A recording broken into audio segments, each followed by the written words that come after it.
can hear it. I'm telling you, I can. What's wrong?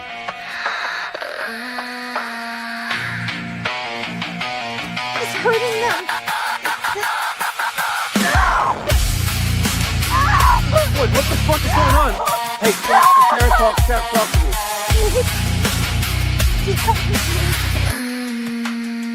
The man in yellow, quite a calm and violent fellow. What's with the stick, the dress, and the case? Do any of those things get you out of this place? From vile nightmares, mysteries to solve. Who is the man plaguing this town? Dead friends, loved ones, strange voices on the phone. A radio tower made from hope. A storm came in and crashed it down. And crashed it down. The man in yellow, what a strange fellow. Shifting, haunting, is he deal making? Jim didn't listen, now his throat is missing. Why you digging that hole? No! Got it! No! Fucking get it now! From vile nightmares, mysteries to solve. Who is the man plaguing this town? Dead friends, loved ones, strange voices on the phone. A radio tower made from hope. A storm came in and crashed it down. Crashed it down. And glamorous dust.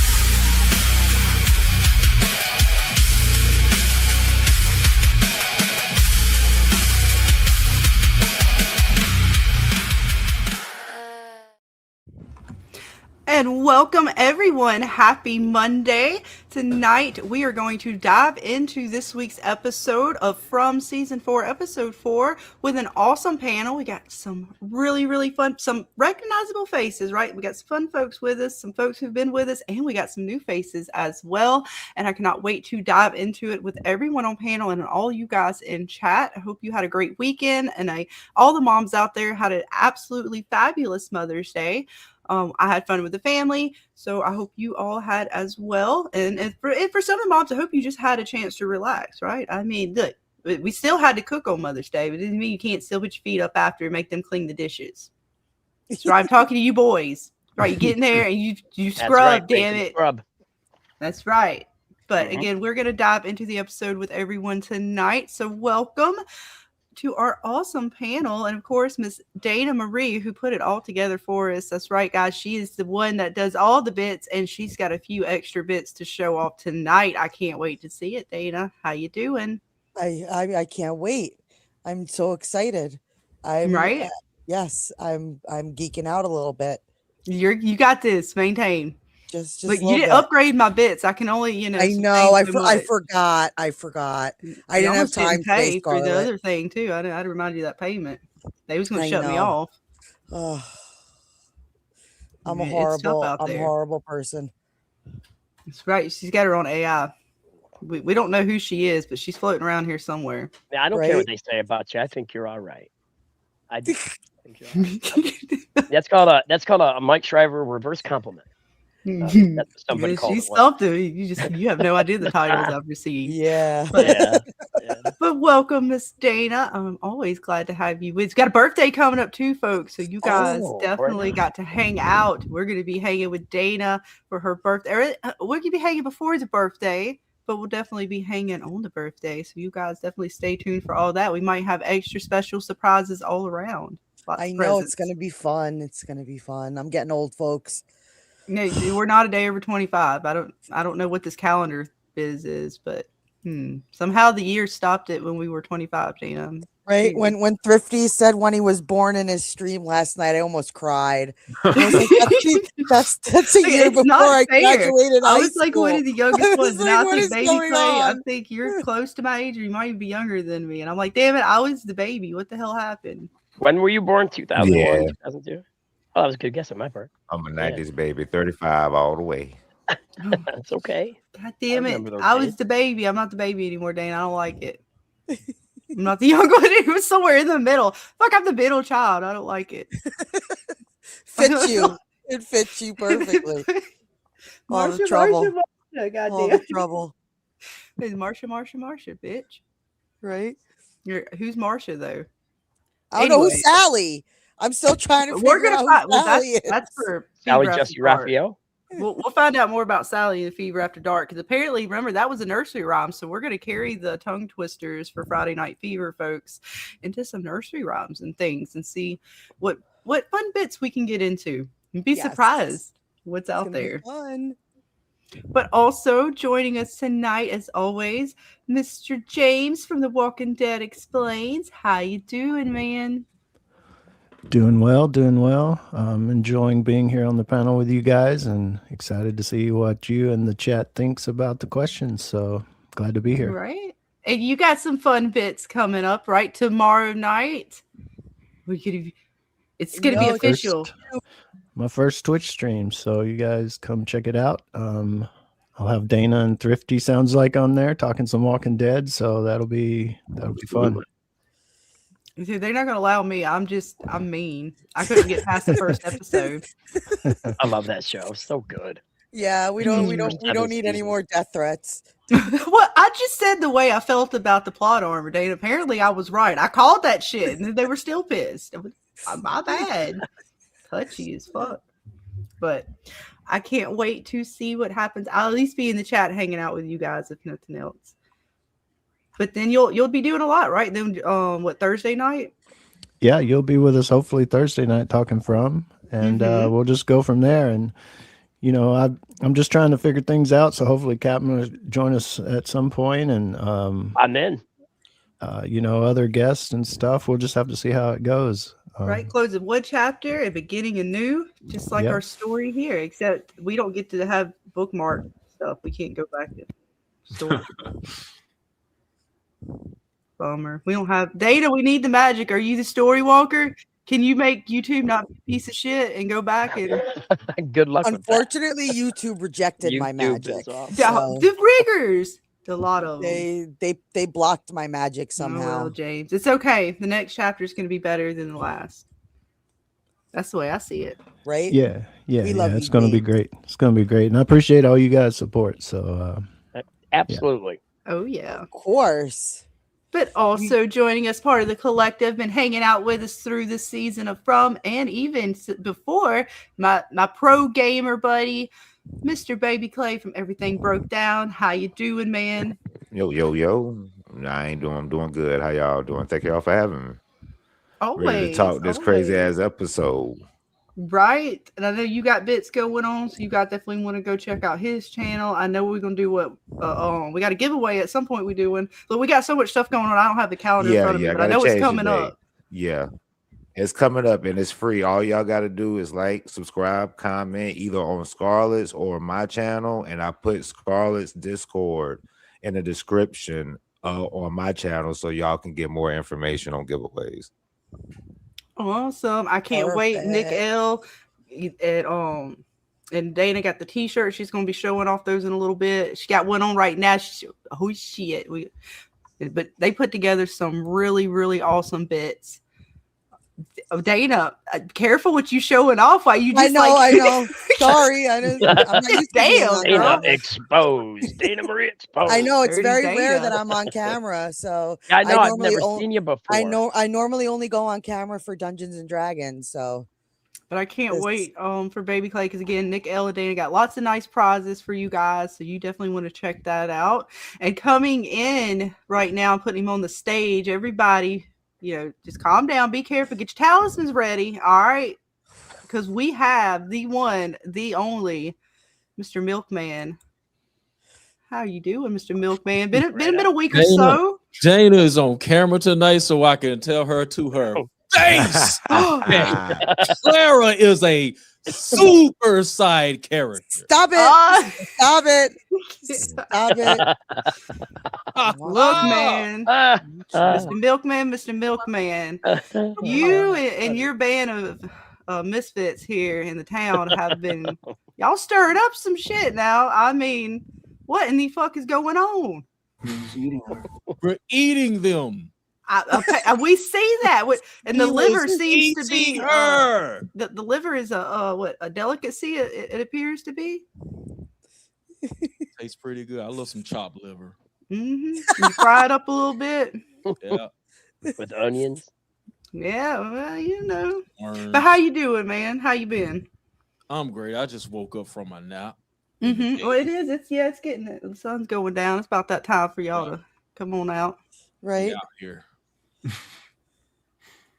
Who you dining on tonight, man? I mean, I see y'all getting ready for somebody. Who you think you about to dine on? Maybe Clara. Oh, listen, damn! Leave my girl alone. Out of here. Leave my girl alone. So Leave my girl alone. We can end this Clara is sus conversation. She's a side character. Don't be hating. Don't be hating, because when it comes out that she's not. Our hope, it's all we got, man, is our side characters. Well, I could talk all day about them side characters, but welcome, man. I'm here. Glad to have you. I mean, we're gonna keep our talismans up, but you know, you ain't welcome inside, but you cool right there on the steps. You know what I'm saying? JH was showing up, but claws, man. Vic special requested, so I know our mod has spoken. It's her fault. Yeah. I know, man. Look, Vic, you're going to have to sit on the porch with him. I can't have the monsters in the house. Look, we got to have some rules and discourse in here or something. Words. But welcome, man. As always, Mr. Milkman, representing Mr. JH. Yeah. Sipping on that 1864, baby. Shit. You guys definitely go check out Mr. JH. Always putting out some great shorts, videos, even some live content, man. You guys go check him out. He's got all the bits. Look, he gets into character. You got to give it up for that, man. That's like extra points. Character? Well, I'm talking about that other character. No, I'm not talking about the milkman. I'm talking about that other guy you was, before. I don't know who that other man you was pretending to be. Milkman, look, y'all be shape-shifting into stuff. Y'all tricky. I don't think that other character was really who he says he was. I think y'all was playing some man in yellow type shit, shape-shifting into our main characters and stuff. It's real over here, okay? No, it's real. It's real. And I'm fucking terrified. I bet. But welcome again, man. As always, glad to have you with us, and I can't wait to hear your thoughts on this episode. But we also have Mr. CaptShriver hanging out with us tonight. He's been hanging out for a few panels. Yeah, how you feeling? I'm doing fantastic, and even better that the typewriter is with us. Love his stuff. I've heard his stuff multiple times. I'm glad to be here to talk about the one show that has really been just awesome. You're hooked in that first 5 minutes, and you can't stop watching it. I've been through it like 7 or 8 times, and it just keeps on giving. It's the gift that keeps on giving. I love From. Oh yeah. We're always glad to have you. You have been awesome on panel to hang out with and talk. So we are always looking forward to having you join us. But last and certainly not least, a new face on panel with us tonight, and we are most happy to have you joining us. That's right, we got Data got the Thrifty Typewriter to come hang out with us and talk some From, man. Absolutely a legend from what I hear. So we bow to you, sir. No, welcome. Thank you. Thank you guys for having me on. I really appreciate it. This is definitely fun. I have a whole 2 pages full of notes here. I'm ready to go. Oh, so shit. yeah, That's how you know you're a Fromily. You got the notebook. For then sure, you're a Fromily. Right? You and Lizzie would get along very well. Right? But yeah, thank you guys so much for having me. I'm excited. Oh yeah, we're excited to hear most your welcome. thoughts on the episode, and really, and when we open it up, just the season in general. It's always nice to have folks come on, especially new faces or new voices, to hear kind of their thoughts. Because again, this show does hit us from all different perspectives, depending on your walk of life and kind of how you view it. So it's going to be awesome. I cannot wait. Before we fully dive into the questions and I hand it over to Miss Dana and James, let's see who we have hanging out with us in this awesome chat. You guys are popping off in there. Let me scroll back up and see who was first and foremost with us tonight. And we have Mr. Jackson. What's up, man? And again, thank you for hanging out with us Friday night. It was an absolute pleasure, a great time getting to hang out and listen to your theories and then have some extra fun on the Fever After Dark. Again, you did an awesome job with the tongue twisters, man. Keep it up. Yes, he did. It was a great time. And he played some games with us. So we got to play some Fortnite. It was a great night all around. See, we got the birds hanging out with us. What's up, Fromily? Let's get this party started. That's right. It is started. And let's see, we got Joy hanging out with us. Welcome, welcome, hun. Of course, I see Miss Vic, our awesome mod, hanging out in the chat with us. Always glad to see you. Hope you're having an awesome week. All you guys, an awesome start to your week. See, VB Morris, welcome, welcome. We got Pam Jam hanging out. Yes, a big panel this evening, indeed. How big? See, we got Patricia hanging out with us tonight. Probably old enough to be everyone's mom. It's okay. Good company. There's some. I don't know. The milkman is pretty old. Right? Yeah. How many centuries or so? That's young. True. About 8 or 9 centuries, you know. Give or take. Yeah. Yeah, nice. Count. What's up? I'm with Alice. Hi, everyone. Well, hello to you, hun. Welcome, welcome. See, I see Bill Chill hanging out with us. Welcome, welcome. He had a birthday recently. Hope you had fun. See, yes, welcome, welcome. Trying to get down. Oh, it's moving on me. Yes, it's the milkman, says Vic. Welcome. Oh, it's our green spider. It's our friendly green spider, the only one we have, and we welcome you. Yes. See, I'm scrolling down, try not to miss anybody. Is that Emmett?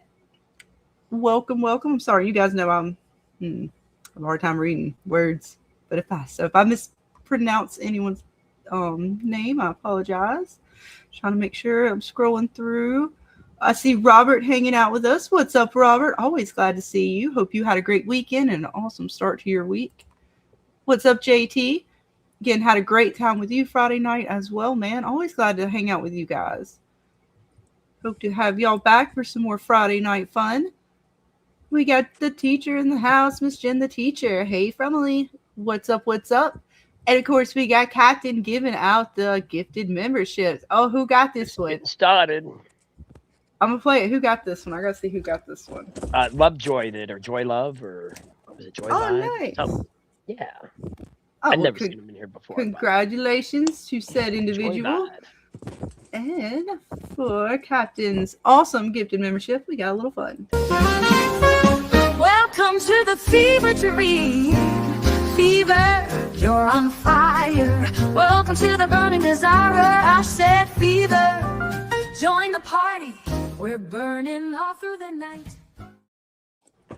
Again, thank you, CaptShriver, as always, for awesome gifted memberships. Dude, you have been pleasure. knocking them out like crazy lately, and we do appreciate you.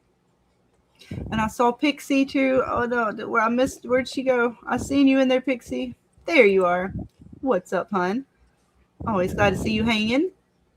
That's right, we are. We're going to be burning all through the night. And with that, I think I got everyone again. If I miss anybody, I'm so sorry, but we have lots of fun questions that Dana has put together for us tonight and for this awesome panel. And with that, and just know I may maneuver folks around throughout just so that you're not in the way of or blocked, I should say, of folks in the chat as I click them. So just know I apologize. We may do some musical chairs from time to time. But with that, Dana, I'll let you take it away. Well, this episode, I think, was better than the last episode. I know people were really upset with last week's episode and everything, but I know that this we're getting a little better. So, but as per tradition, and we're going to start with you, Thrifty, since you're brand new to the panel. Oh, boy. And we will ask you first, what was your favorite moment of this episode? Oh boy. Favorite moment of the episode has to go to the MVP. That's Donna, her pep talk with Tabitha. Although I don't really know if I want to get super into this right now, I do think that we might be nearing the end of Donna's time here in Fromville. There's a lot of stuff about that, particularly in this episode. But yeah, I mean, Donna's such a great character. She is just incredible. But her saying, "Oh, if anybody's going to do anything stupid, it's going to be me." I don't know. I don't like that, but we'll see. Right? It definitely felt foreshadowing. Like, I definitely felt like she was telling us without telling us. And her letting Kenny know what everybody's jobs were and stuff very much felt like a passing of the torch. So I don't know if it's next episode, it could be, but I definitely think sometime this season, maybe we might be saying goodbye to Donna. I know it's gonna be a rough one, because that people are gonna lose it. People are gonna lose it. They might riot. You never know. I might. Who knows? Daryl might have to pass the torch to Donna, because that might start a riot. So yeah, but so many great moments from this episode. But what about you, Mr. Milkman? What was your? I know your favorite moment wasn't the pool. Trash. That was trash. I had no problem with the writing. I understood the point of the test. My issue is not with that. We all saw that trailer. You cannot tell me when you saw that part, you thought it was going to be Sophia laying in the pool with a broken arm. Not even a little bit.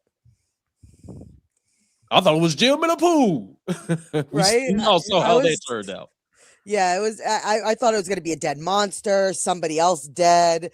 I did not see coming. But Mr. Milkman, what was your favorite moment of the episode? My favorite moment was Boss Man eating people. He was eating her. They should have showed that. Henry, we're coming for you, buddy. We're coming for you, Henry. You were saved last. Poor Henry. We're coming for you. Leave I Henry smell alone. the sacrifice coming. Along with Donna, we're eating you too. Okay? But my second favorite had to be Boyd. And I'm going to put you in the box. No, not that one. My bad, y'all. I'm tripping. Where is it at? I got to find it. Freaky little kid in white. Yeah. Freaky little kid in white. Giving me gold. I love it. Some good moments. To him as freaky little kid in white. Well, kind of fitting. He is a creepy. Well, now he's a creepy adolescent young boy. Man boy. I call him right. man Like, I don't think we can call him the boy in white anymore. Man boy in white. He is trash too. He's trash. I never liked him. You never did. He's always trying to thwart your Never stuff. did. Get in the way of your business. Garbage. But what about you, Cap? What was your favorite moment of the episode? I think when the NPC pulled the plug on the lake, I thought for sure the Lake of Tears was going to go down the drain and their hopes were going to be smashed. But the rope really surprised me. I really like that kind of a quick, unexpected moment. Mm-hmm.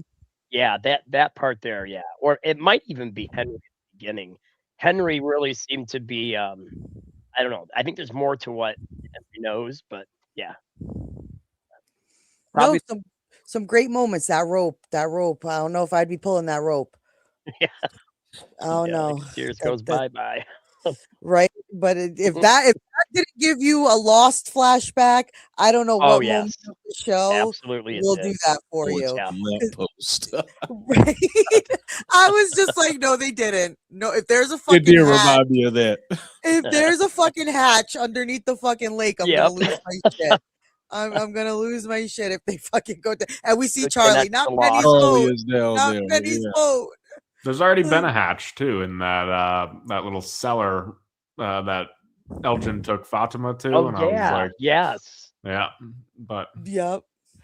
So Who knows, a maybe. lot of lost throwbacks. But we love calling them out. But what about you, James? What was your favorite moment of the episode? I would have to say the Julie story walking, excuse me, bit as well. But again, like you said, there's a lot of great parts, little parts, small little pieces of the episode.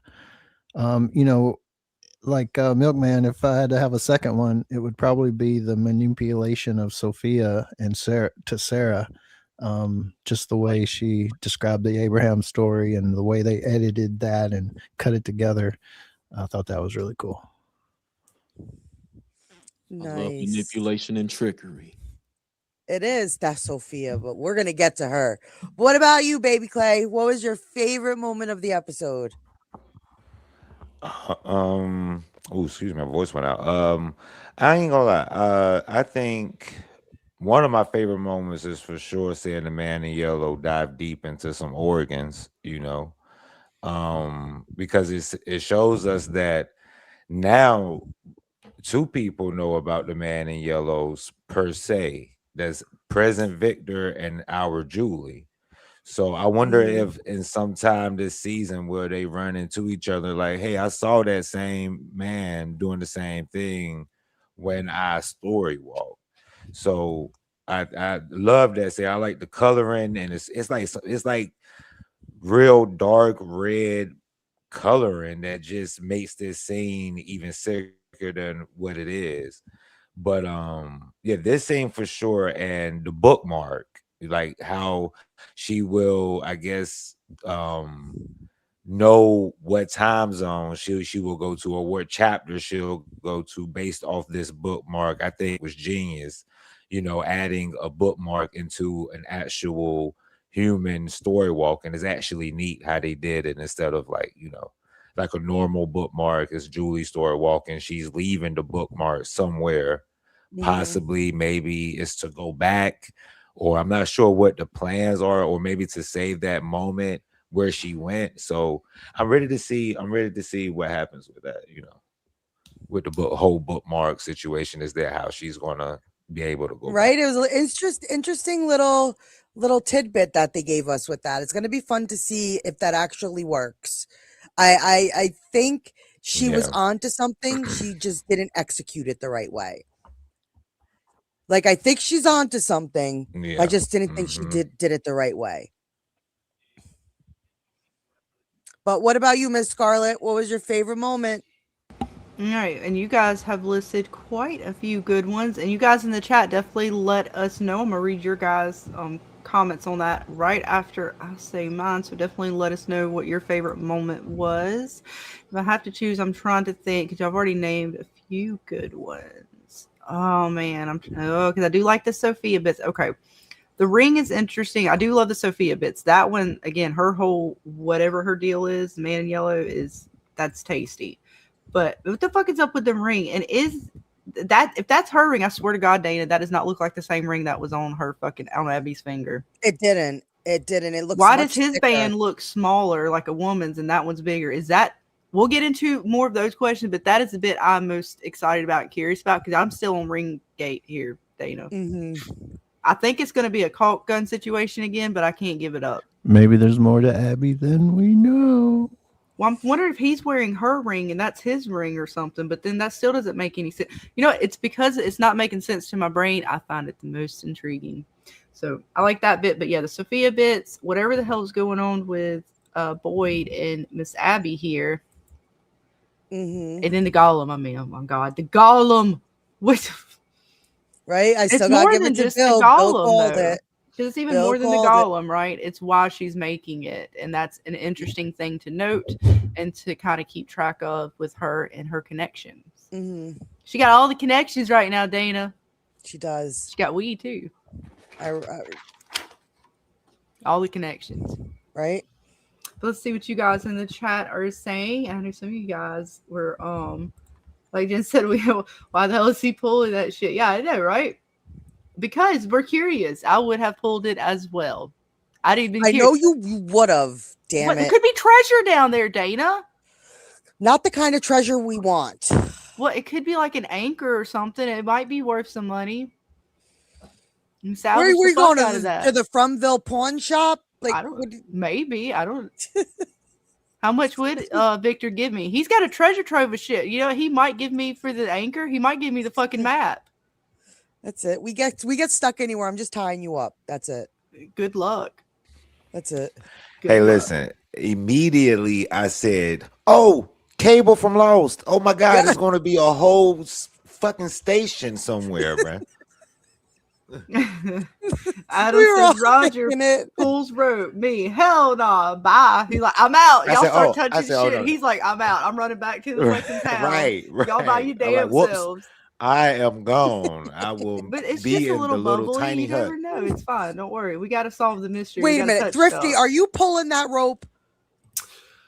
Am I pulling that rope? I would say yes, but I am at first. I am going to be like, "Hey guys, I found a rope over here." Yeah, you still pulling it though, right? No, boy. But you're not waiting on an answer though, right? You're still pulling it. I mean, I'm waiting for an answer. I mean, damn it! No, don't wait on the answer. Just pull it, because you know what? Then Dana's going to stop you, and we're never going to get to the end of the mystery.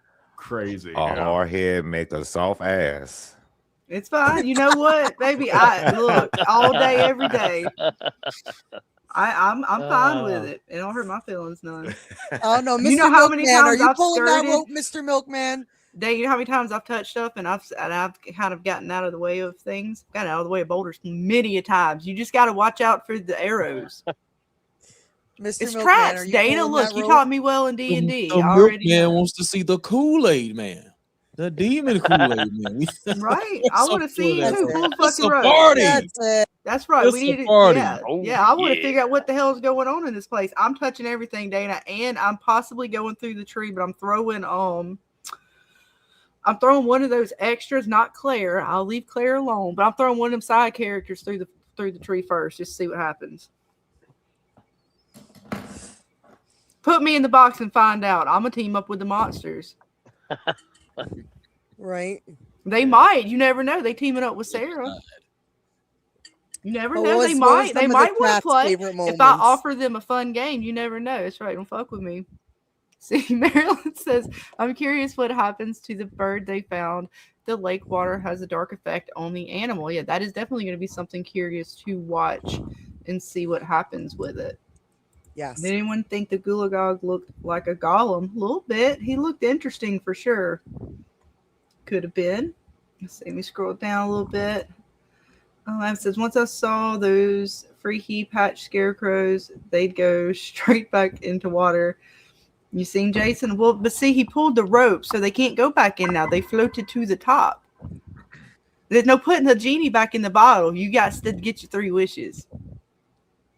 Boy, did they gonna get their wishes. They wanted to find answers, Dana. We gonna find them. I can't wait. She got bigger knuckles. Wait, what? Maybe. Out of context, Dana, I love it. I believe the ring is a bookmark clue. Oh, yes, and I am curious about the items. I know Fletcher was talking about some stuff in the Discord that was interesting as well, what the bookmarks could be. But yeah, I'm wondering if the items are going to be the bookmarks or not. That's going to be fun. It's going to be a time paradox, the only way my brain can explain it. Right? CJ the teacher says, I hated the Sarah / LJ. Oh, you hated that one? Which one did you enjoy? You loved the Jason scene, or the Jade scene, Jason. I'm still thinking about what Adam said. I've seen Jason. Let's see, the Jade scene, asking if Kenny was in the room. Oh, okay. Nice. I was bored with Fatima's story, but the golem is interesting. I want to see it come to life, says Joy. Oh, and congratulations on your gifted membership. Creepy rope in a creepy town. Let's pull it. Exactly. See, Vic? Not with the no. Turn that frown upside down. Things always go wrong with golems. 50-50. Yeah, you got a 50-50 chance. Treat it right, and make it good, and it'll be a good golem. Don't make it evil golem. Let's see. Let me scroll back down. Bill Chill. Okay, we talking. Welcome, everyone. All right, I think we can go to the next one if you want. And welcome, Mr. Yes. Miguel. Oh, hi, honey. We are going to pass it along to James then. Nice. You are up. Take it away. Right on, right on. I have to just start out saying, sorry, Vic, I would have probably pulled the rope as well. And What probably happened to last night? I probably wouldn't even ask. You literally said that you wouldn't pull the rope. I don't know. Did I? Yes, that you No, walked to the no, side and no. let I don't someone remember else that, pull the Dana. rope. I distinctively remember that he's a farmer like I am, and when we find things in the ground in the cabbage patch, we pull it up. That's some fuckery right there. Yeah, It's not fuckery. just... All right, anybody out there who farms, let us know if you found some weird brick or rope or some shit in the middle of where you're trying to plot your land or where you're trying to dig up your vegetables. What are you going to do? You going to leave it there? You going to pull it up? Pull it up, yo. We'll see, but you're up, James. All right. Question 2. With the discovery of the yellow suit and more information being shared, do you agree or disagree with them keeping it from everyone else about the suit and the man in yellow and stuff and what they know so far? And what were your general thoughts of that opening scene of them in the sheriff's little office there? So let's start with CaptShriver. Well, they didn't waste much time getting to the yellow suit situation. They didn't carry it back to town. We don't see any of that. And they just started out with it right away. I liked how it started out. I wasn't expecting that. And what's the second part of the question? What do you think about them keeping it within that circle? Oh, I think it's a good idea they do for now. I mean, there's safety in the multitude of counsel. And so them keeping it, on ice from everybody else for now until they figure out what to do. That's what I would do. I'd only tell the trusted people, and then get some advice on how to handle that situation from there. Because that's an interesting situation there. So stick with the counsel at first. Yeah. Mm-hmm. I got you. Yep. What about you? Everything broke down. What do you think about it? What do you think about that scene and about them keeping it to themselves? I think their intuition is trash. I don't think that they're putting 2 and 2 together. Like Sophia showing up, not looping around the town and running straight into the sheriff's office. And now all of a sudden they see this yellow canary suit. I like the scene, don't get me wrong. It's just that once again, we've seen a failed moment. Like, okay, let's kind of put 2 and 2 together. We haven't seen the yellow suit before Sophia showed up. And she drove right into Boyd's office, such and such. But I know they probably think this is a nice, innocent girl. But this scene, to me, shows that they haven't put 2 and 2 together just yet. Oh, yeah. Yeah, and it would be tough, I think it'd be hard for them to maybe connect that at this moment. But what do you think about the part that Tabitha and Jade think they're reincarnated, and Boyd knows this, but Boyd's like, let's just make sure before we tell anybody? Well, I agree. I do agree with Boyd this time with keeping the reveal of Tabitha being reincarnated, a reincarnation of Miranda. I do agree with that, because if you're not fully sure, then why even explain to the town of how you are reincarnated if you're not even sure if it's real or not? So I agree with that move. Gotcha. All right, what about you, Mr. Thrifty? What do you think about it? I think that it was probably good of them to not incite more chaos in the entire town before they know more about it. But I do think that they just kind of brushed off Ellis's very excellent question, which was who was wearing the suit. They kind of were just like, yeah, I don't know, that's a good question. Exactly. But they never elaborated on that further. I think that, that was one of the best things Ellis has said in this entire show, and they just didn't give it enough credit. And but yeah, I think it's probably best to try and learn more. But again, maybe they should just listen to each other to figure out those answers. Yeah. And you got a good point. And this is before Henry went and talked to Victor, and Victor showed him the drawings. So it seems like maybe Henry should have went, oh shit, I got to go tell Boyd. Like, that seems to be tied into that question that Ellis ask who's in the suit. Well, Henry just found out it's some dude that came last cycle and was eating my wife. You know, that seems to Now, be pretty if we damn don't- big news. Yeah, if we don't see that elaborated on further, like if we don't see him go to Boyd and be like, all right, listen, we have this new set of information, then I'll be angry, because then you get in this cycle of people still not talking to one another when they have information. But so hopefully that'll be next episode. Right. Especially since, like you said, Ellis asked the question. I mean, they actually Great put it in the show, you know? So good one, Joe. Good one. What about you, Milkman? Look at the Boyd tatership and his cabinet, keeping the information within the inner circle, because we all know public town hall meetings are trash. Okay, y'all don't need any answer. You just need to worry about falling in line. Okay, and do what Boyd says. Exactly. Mhm. That's all you need to do. Preach. You don't need to know anything. But JH would say, Boyd, maybe you need to question why there's a yellow jacket all of a sudden popping up. Okay, why are you dismissing this? That's what JH would say. But of course, the milkman would say, keep that thinking, sir. It's nothing. It's nothing. Right, right.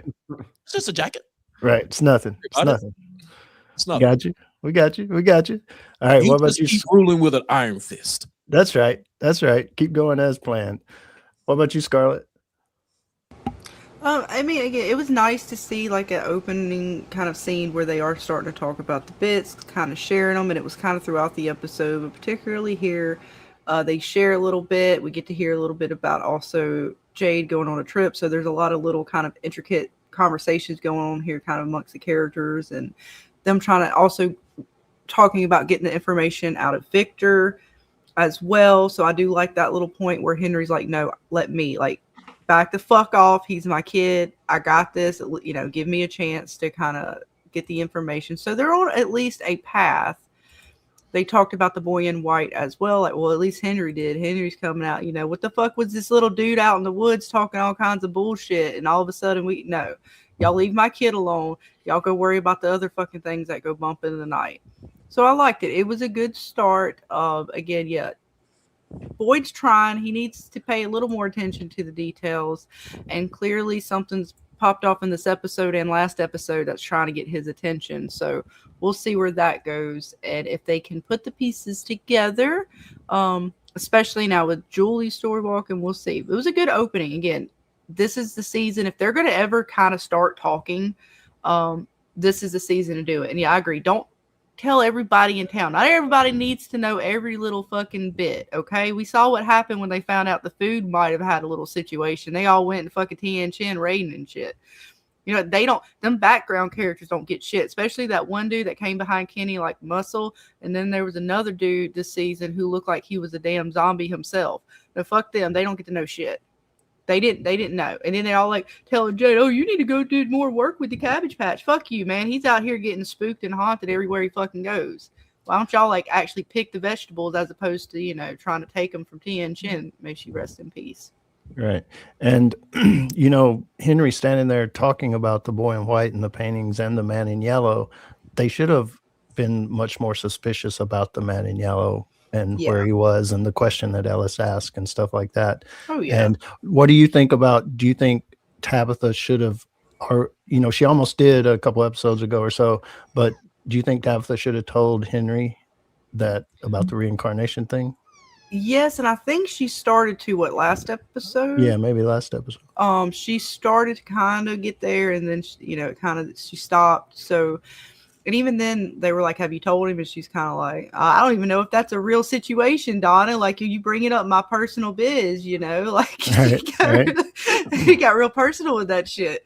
So, I mean, he does need to know, but again, with all this information, it's prickly, right? Like, because once he realizes that, yeah, it's going to be a floodgates, and who knows? It is hard. I see where Boyd's coming from with the information, and even Tabitha's kind of regressing, because that's a lot to come to terms with. Even for her, I don't think has fully come to terms with the information. let alone trying to share it, which she's tried, but she Right. failed a little bit. And they need to talk to her. She needs to get with her daughter after this episode. Yeah, and while we're on the subject, I guess is a good time to bring it up. Robert, talking about it, and I think many of us have thought this is the thing about if the man in yellow came into town like everybody else did, like Victor said, and just like Sophia did, for an example, right?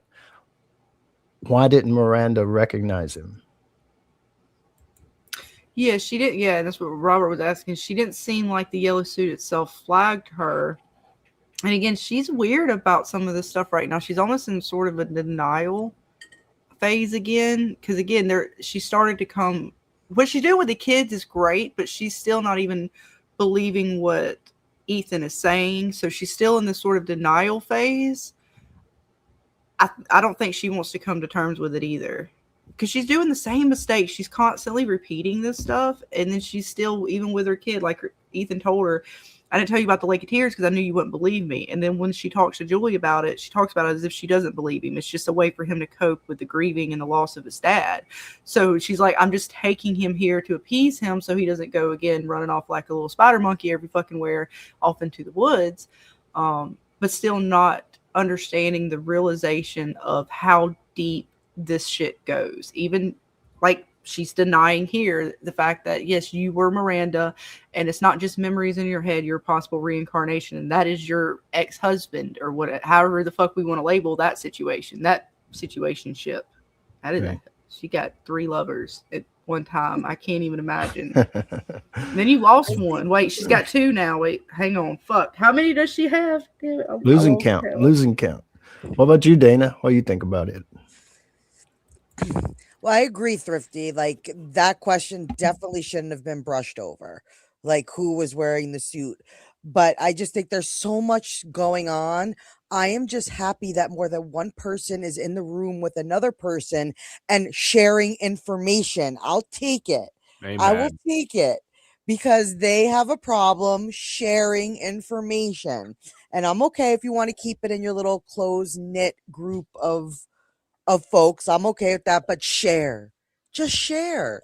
Like I don't know, but it was great. I love Donna, which she was like, "You're gonna let him go eat the shrooms from the haunted forest."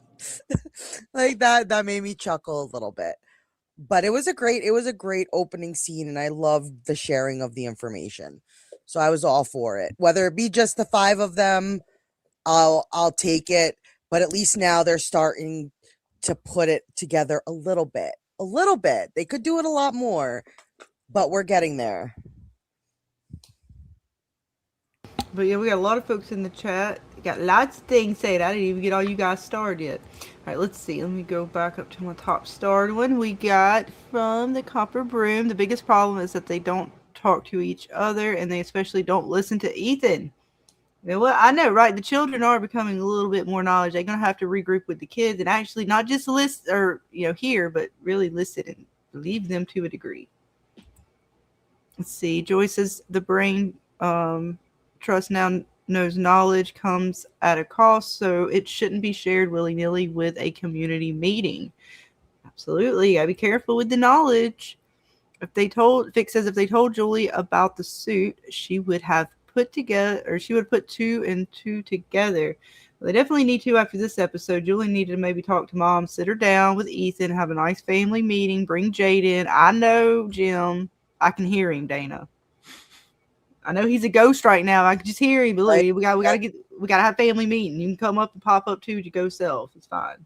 We'll talk to you over the radio, Jim. It's fine. It's funny.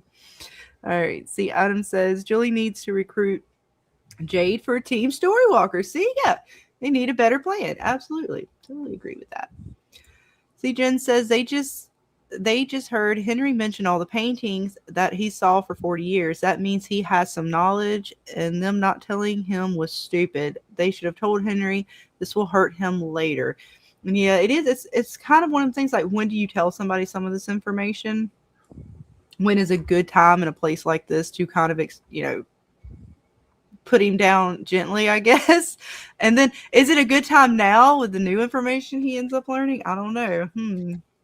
Poor Henry. See, Patricia says, I thought it was good that Henry said he would talk to Victor. If everyone gangs up on Victor, that won't help anyone. Absolutely. And I think Henry did a really good job in this episode with that. Let's see what else we got. Lots of things. Let's see. Adam says, you think they'd have a better wig situation for Julie? I'm just saying, well, you know, the bits. They did what they had to do. Like, she just don't want to get yanked up again. I don't blame her. You had to put Sarah in time out. Oh, Bill, well, you know, they messed with your girl hard this episode. I'm telling you, you need to get her. You need to get your girl, Bill. She's fucking up, man.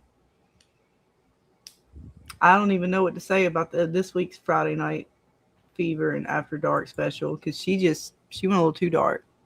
See, Sit and Spin says, I know so many dislike Tabitha, but I like her. She's running in circles and is so desperate to get her kids out of there that she can't see her own spiral. You know, she's doing it again. She kind of has this way of like denying things and then kind of coming around, and even apologize. She apologized to Jade, which I thought was kind of nice. I know, Dana, you're like, whatever, but she did. She told Jade. She felt That's okay. bad. But I will say, if we're ready to move on to the next question, just because I know we have a big panel and a lot of questions. So if you're ready, just let me know. Yep, go ahead. Okay, so now, what are your thoughts on the reveal of the man in yellow being the voice inside Sarah's head? And do you think it has been him behind all of them? Because we know she has heard different voices. So, Mr. Milkman, are you happy with your boss that he's the voices inside of her head? We got you running circles. You thought we was gone. Look, I believe it has been him the whole time. The whole time. The kill the boy that time, even when she was at the ruins. We literally told you, we're laughing at you. So you think she, like, because she said, and what about when she was out with Boyd in the forest that you said, this is the first time I've heard a female's voice? Oh, we just tricking you. That's all. That's it. Still all the man in yellow. Sophia in yellow is a great actor. Who is to say the man in yellow is not masquerading as a good voice? True. No, absolutely. Tricking you.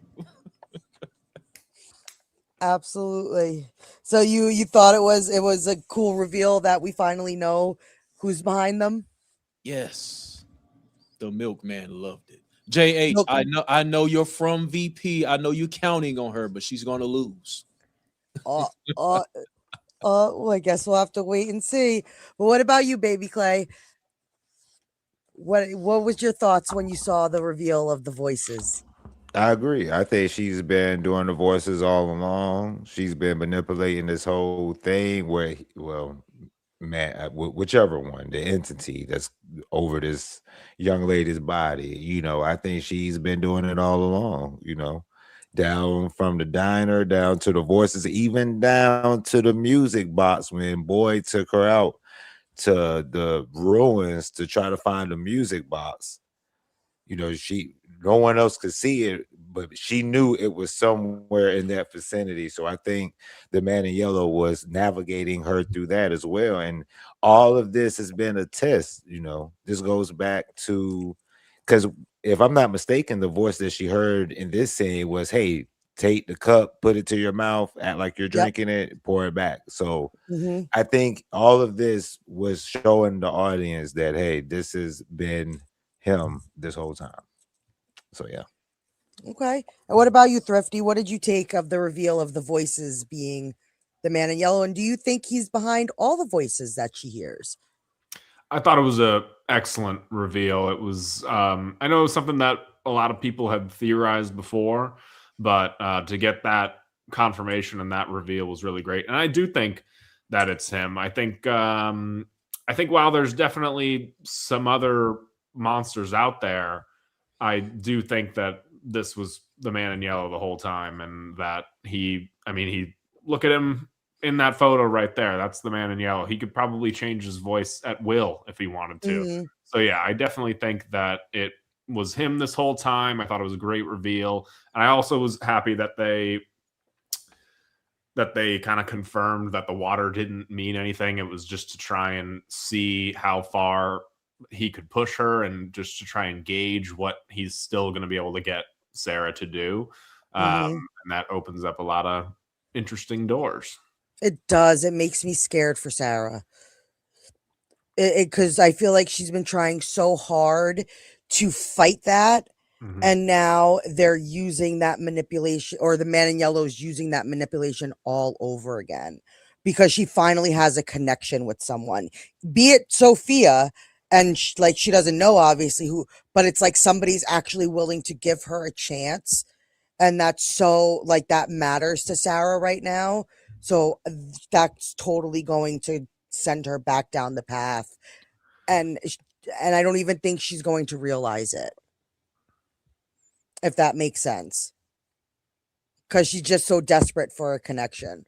Absolutely. And I do think that because Sarah is one of these characters who is still going through their character arc. Like, she is still very much a developing character. And I know a lot of people are saying like, oh, well, who's going to be the one to figure it out? I actually think that Sarah might be the one to figure out that that the man in yellow, or that Sophia is not who she says she is. I think that she'll play a big role, maybe when other people, if they talk and give their information to each other. I do think that she'll be the one to kind of piece it all together and tell everybody like, nope, my roommate is evil. She's going to be the one. Yeah, I mean, there's a few possibilities of who could figure it out. Sure. So it's going to be interesting to see who is the one to figure it out, because Sarah's definitely in a position to do so. Julie's in a position to do so. Victor's in a position to do so with the help of Henry. Now that he's kind of got Henry with him to piece this all together and help him sort of remember, I think Victor might also be able to start looking at Sophia like the coincidence. And we were fooled by the man in yellow, and now you have Sophia coming in, and it's almost like too much of a coincidence. But I think he's going to need the help of Henry to figure that out. I don't think it's something he'll be able to figure out on his own, but we'll have to wait and see. But what about you, Cap? What did you take of the moment of the reveal? Yeah, I'm glad that was revealed, because there's so many things that have not been revealed, and this is something big to reveal. Don't wait till the end of season 5, toward the end. It's good to know that that's out there, and I love how she's been manipulated, and I think maybe there is another big bad out there. Like, I think the cave painting, maybe that's the big bad, but it's good to get some answers to some of the questions we've been waiting for 5 years now. And the way he manipulates Sarah is just gold. Taking advantage of that situation. It's like all these characters, this town knows stuff about them, and the way that she's been manipulated is very interesting. But it's good to know, that we know that's who's been doing it. And you also think that it's the man in yellow behind all of the voices? I think so. I think so. I think he's got some sort of I don't know if you'd call it psionic. It's been so long since I played D&D. Some kind of psionic way. He's kind of like he's got his omnipresence. The way I could understand it anyway. He's able to get in people's minds and act like other people, different voices. He's just a master manipulator. And he's just that marionette, and she's the puppet, and they're just dancing. That's a good way to put it. Yeah. Good way to I put love it. I love it. And what about you, James? How'd you take the reveal of the voices? Yeah, a lot of people phrase it as it's proof, and I guess I'm looking at it in much of the same way.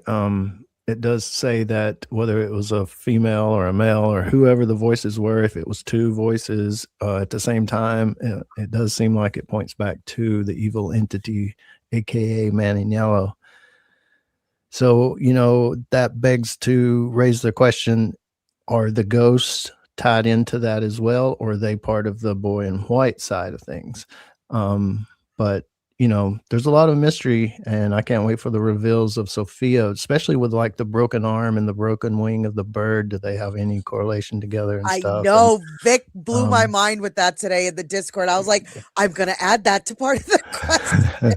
So, I love the mystery that we know who Sophia is, but the town doesn't. And we don't get that a lot because a lot of the times we know what they know and we're just speculating, and throwing out theories, but we know something they don't know. So it's fun.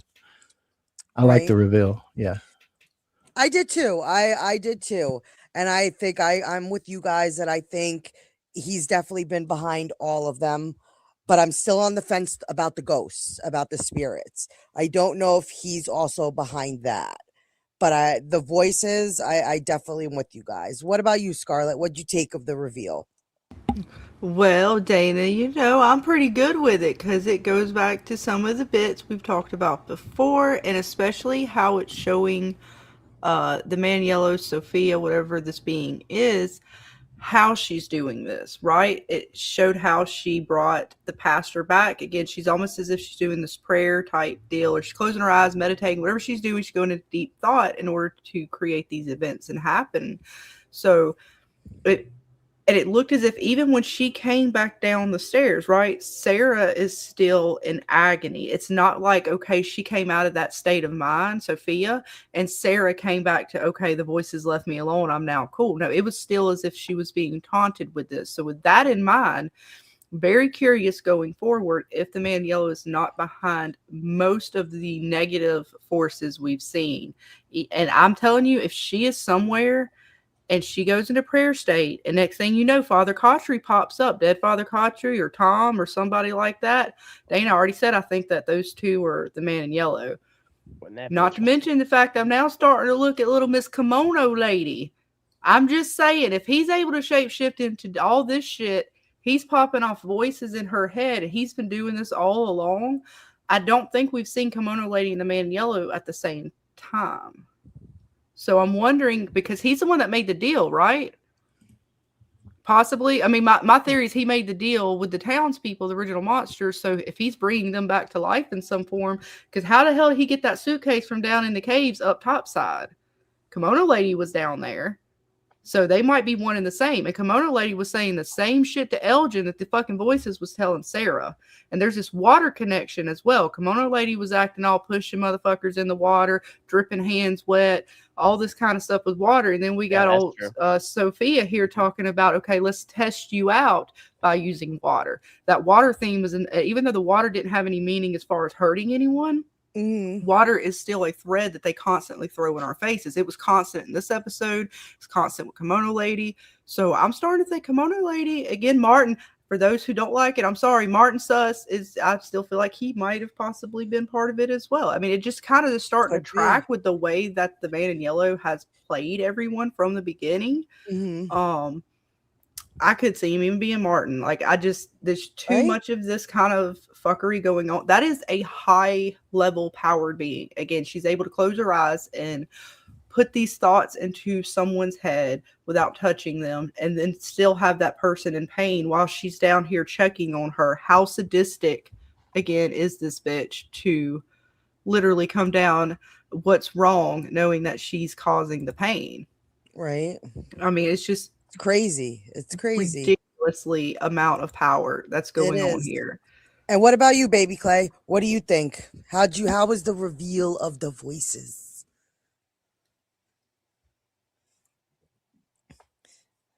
Are you with us?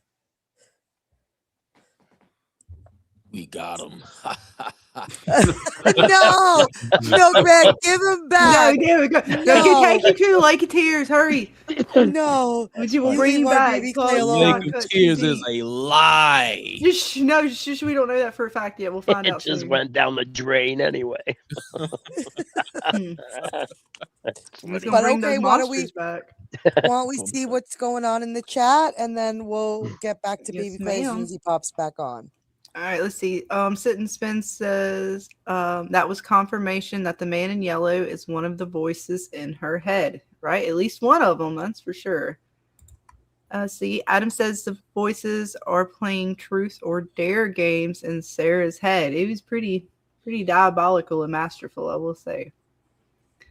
And Robert was going back to Miranda. Not only did Miranda have visions of a young man in yellow, and he showed up old. Did she have it of the young man in yellow? I guess because the one-eyed monster is supposed to be a young version of him, maybe. So yeah, we'll have to track that, Robert. Did she predict his arrival since her paintings are of the past? Yeah, I'm not so sure if it's predicting or just cycling through, and she just is remembering that stuff, kind of the way Jade is trying to remember things. But we'll have to see. See, Marilyn says, damn, all those monsters working together because Kimono Lady was working with the man in yellow and the night creatures. Even the boy in white helped to trap / trick Boyd, allegedly. You gonna come off of it, Milkman, about your boy in white? Don't you put the man boy in white with us. We don't claim him. You don't claim him? Are you sure now? No. I mean, he's trash. We would never accept him. I don't know. Oh no, you could be lying to us right now. You're a monster. You accept Martin. Have to believe her. We accept Martin. Martin be sus as fuck. That's somebody that's actually sus, Clara. I don't trust that piece of shit. Clara alone. I'm waiting for Martin to come out like the man in yellow gonna be like, and I was Martin the whole time, Boyd. I loved it when you listened to me, and I'm like, you piece of shit, I knew it, I called it. Rigor as fuck. Adam says Sophia pretended to pray while doing her voodoo on Sarah was a chef's kiss. Absolutely fucking diabolical, bitch. Sorry, she gets me worked up. Let's see. Let me scroll down, find another good one. That was all the ones I had starred. I got to the conversation. Okay. Am I roboting? Nope, you're good. Okay. Yes, read one more. StreamYards gave me a minute. We'll go on to the next question. See. Yeah, what we got? Jackson says, I believe the man in yellow is based on H.P. Lovecraft, the Yellow King, and he is the half brother of Cthulhu. But Lovecraft has a character name. Well, don't do this shit to me. Hang on. All right, hang on. Oh, geez. Nyarthel. That's made up. That's bullshit. I know it's made up, which is the architect of Lucifer. Is the architect of Lucifer. I can't say that shit. Hang on. Nyarlathotep? Nyarlathotep. That's my best guess. James? That's my best. Yeah, y'all doing fine. Type it in the chat. What is it? What are the letters? I don't know. That's a good one. You got us. Even James. Thrifty, Milkman, you want to take a crack at that? Oh, I'll bring it back up. I think Patty is silent. Can y'all get that one? What's the how do you Nayarlet hot it. I see hot in there. Right, damn it, Jackson. I tell you what, boy, reminds me of the mummy, but maybe the N is silent. Yarlathotep. Maybe. Could be. But you know what? I will take Words it. are hard, folks. Words are hard. That's right. We're learning, okay? We had our first little class of tongue twisters. We're going to figure it out, folks. Words are just words, but good words lead to good ideas, and good ideas lead to change. Eventually, we'll learn One how of my to read favorite sayings. this character from Lovecraft. Well, that's a good one, Jackson. All right. It is, but I will pass it on to you, James. All right. Question 4. What were your thoughts when you saw Julie story walk back to the massacre when she sees, of course, the eating man eating, evil entity eating the dead residents? Do you think the idea of a bookmark could still work somehow? Will she figure that out? Mm-hmm. Let's start with Scarlett. I think she wasn't ready for that. Nope. She might be rebooting. About her too. What about you, Thrifty? Let's start with you. Let's see here. Again, I wrote all this down. So I actually think that story walking is going to be an answer for maybe like 80% of the stuff that we've seen. And I do think that bookmarks are going to work, but even when that first happened, I was like, well, how, like, and that was one of the first things I wrote down. I was like, how do we create a bookmark? And Julie is on a track. I don't know if it's the right one, but she's trying to make a very literal bookmark. But I think that we've seen a bunch of bookmarks maybe already, maybe even another one in this episode. I don't really want to get too ahead of the questions here, but I was even thinking that maybe Boyd's ring could be a form of a bookmark. There's a lot. There's so many different times and like themes of different artifacts that people leave behind, and the man in yellow uses artifacts. I think that Julie's going to have to learn how to, I think that bookmarks will be different artifacts left behind. Like another one I was thinking of was in season 2, I believe, when the dummy first makes an appearance to Jade. Like, I think that could be a moment where she uses a bookmark. Maybe the dummy is a bookmark. I think that and do you think she would have to hold on to it as she walks in for that to work like that?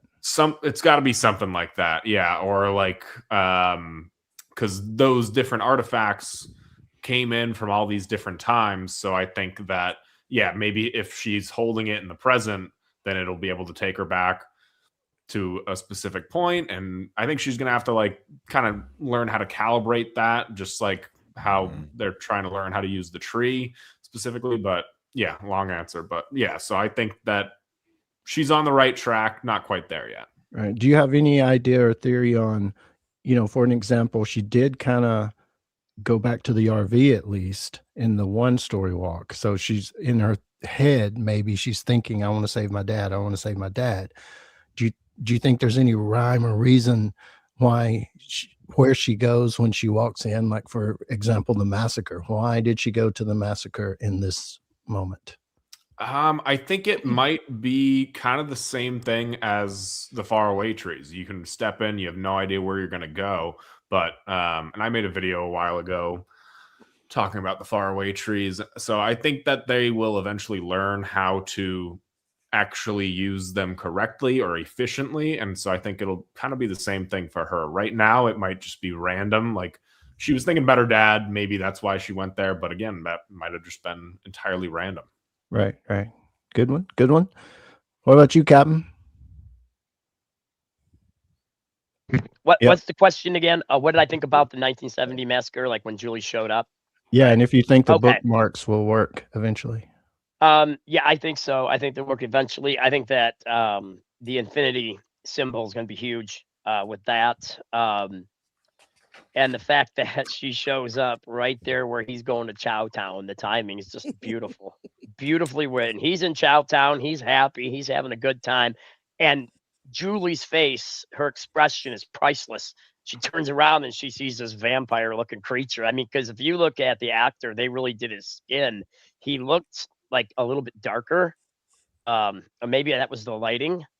But yeah, well, that was Doug priceless. did say that it was the first time Julie saw him. Like Yeah. the actress was in that scene. Right. They kept them separate. So her genuine like first look at him was that moment. Oh, I get what Yeah. you're saying. Holy Yeah, cow, the really? actress. Wow.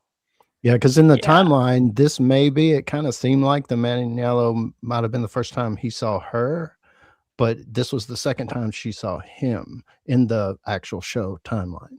Yeah. looking at. Because one time, that first time, he's like, "Oh, it's you again. Where would you come from this time?" It's like she's always going to be there. And Yeah, that was her first time yeah. seeing him, but he, at least we know in this moment, had already seen her. So Yeah. what do you think about yeah. the bookmarks?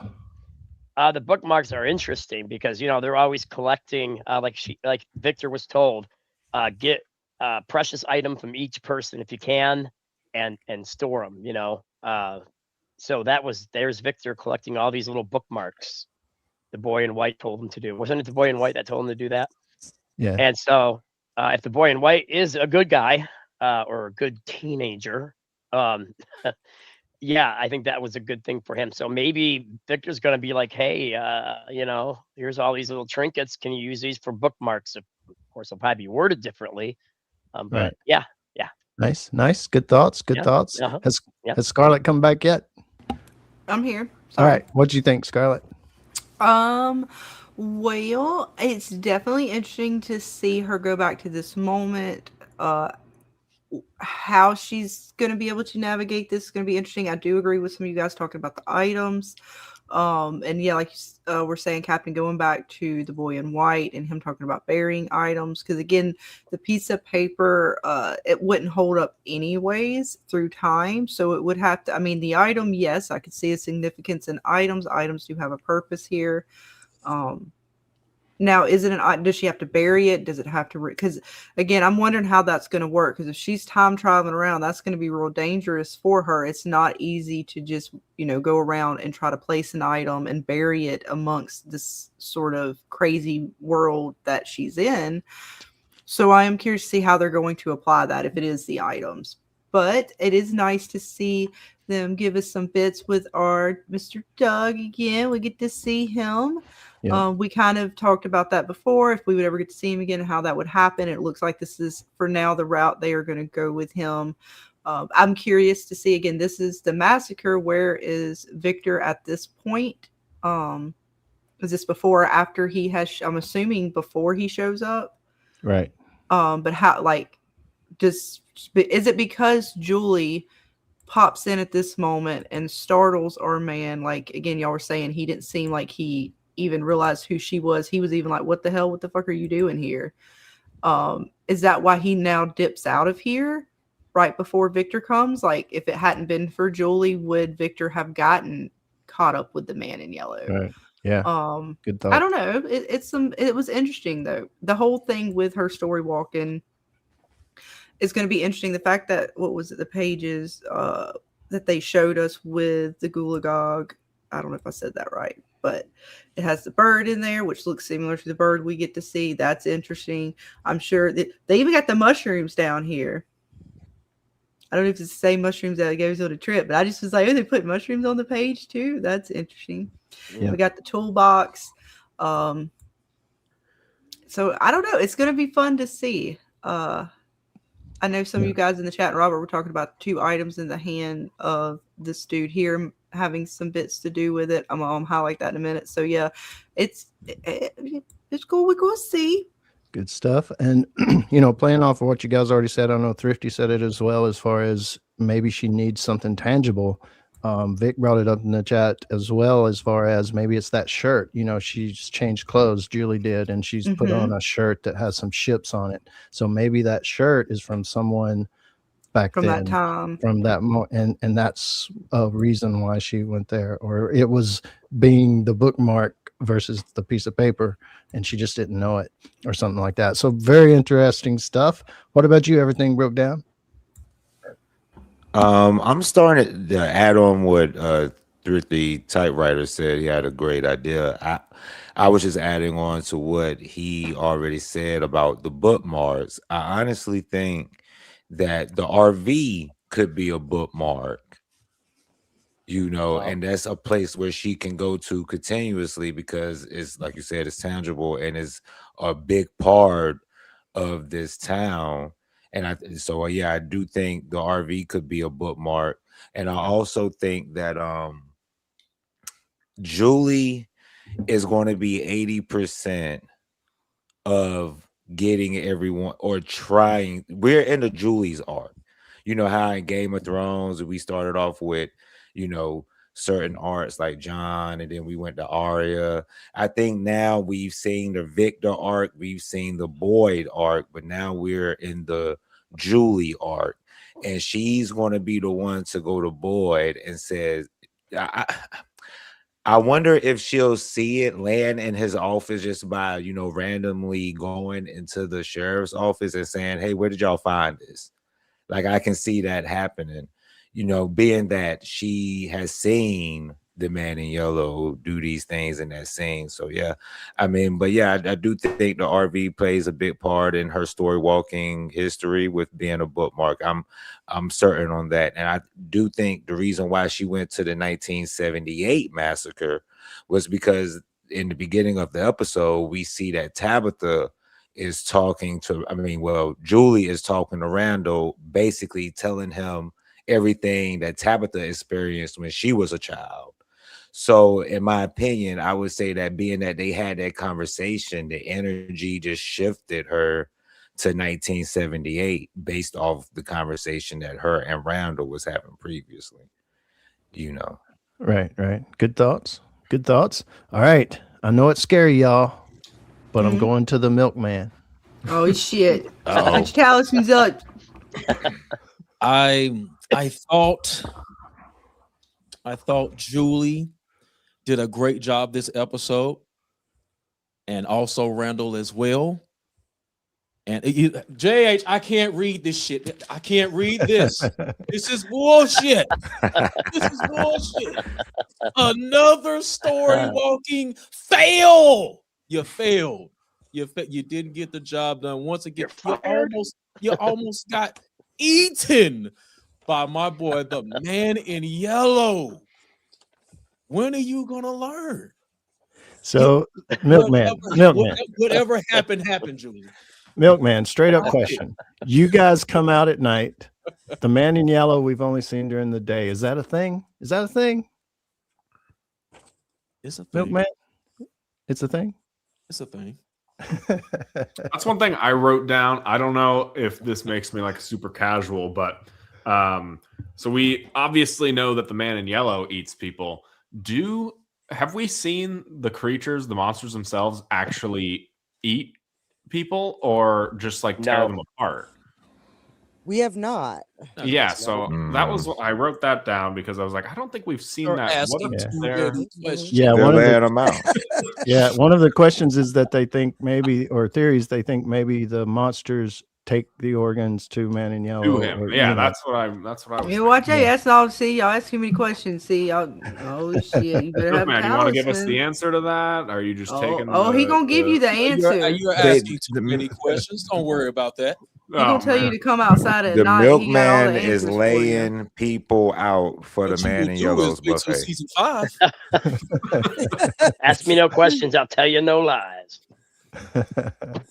All will be revealed when Boss Man wants it to be revealed. That's right. That's right. So you can tell us right now. It'd be. I know, right? Like it's okay. But, we won't tell nobody. What I can tell you is Julie is totally not responsible for that that copy of that ring. She's totally not responsible for that. Okay. No, Okay. she's not. Interesting. All right. All right, Dana, you're up. I think. Did I get the? I can't remember if I got everything broke down. Yep. Yeah. You got me. All right, just making sure. I had to ask Vic big the panel. same question before because my dog distracted me. I messaged her. I was like, "Did I ask Baby Clay a question?" Go for it, Dana. I think she's onto something with the bookmarks. I just don't think she executed it the right way. Now, do I think the bookmarks could possibly be an item like Tabitha's bracelet, like the ring, even like Jasper?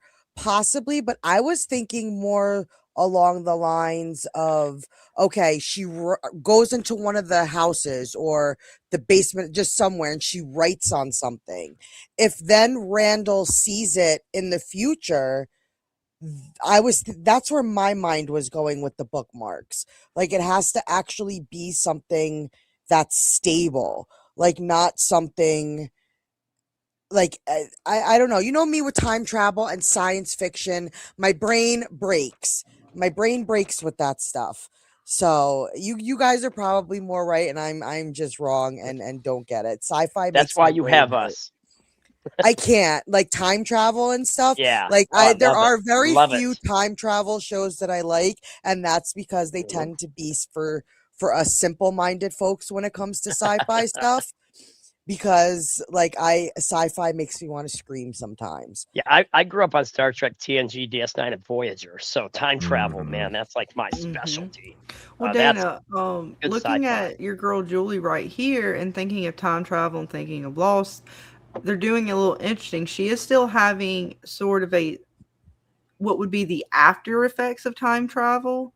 And Lost with the seizing and kind of like not having an anchor point. But I find it curious that they're like, while she's doing it, she's seizing. Like that is an extreme sort of look on their time travel. And then again, she's going to have the anchor points they're using as bookmarks, right? That kind of seems like to anchor her into a point in time. Again, they're they touching on your show again, because again they're making sure to show you like this is not just something they can just kind of do. It does cause this effect to them. Anything they interact with causes these sort of seizures.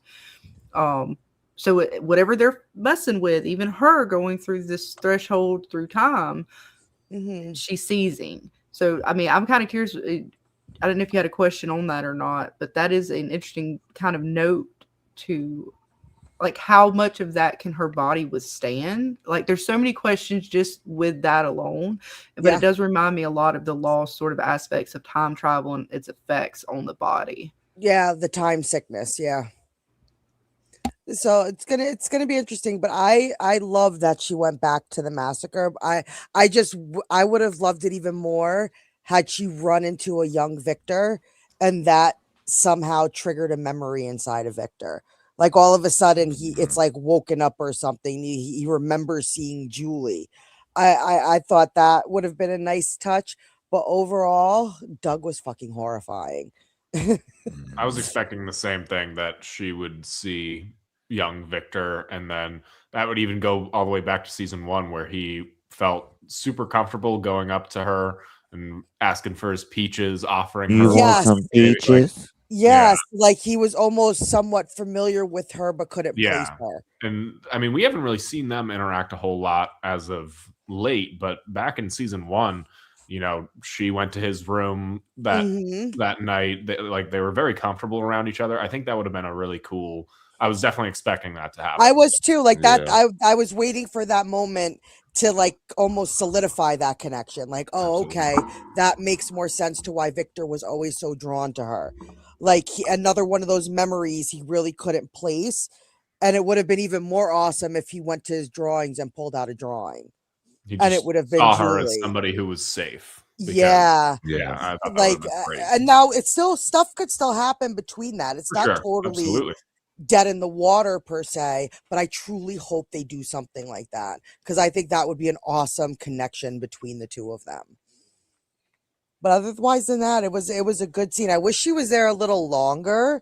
I wish they maybe would have let her walk around just a little more, observe a little more, so we can maybe see some side views or views that we didn't see initially. Because you know how we love to dissect things. So I just thought it would have been a good way of dissecting some new images when it came to this massacre. But overall than that, it was good, and it just screamed Hannibal Lecter for me. Like I was waiting for somebody to be like, where are the fava beans, and like Chianti as he's like munching on the liver. So but it was a good scene. I liked it.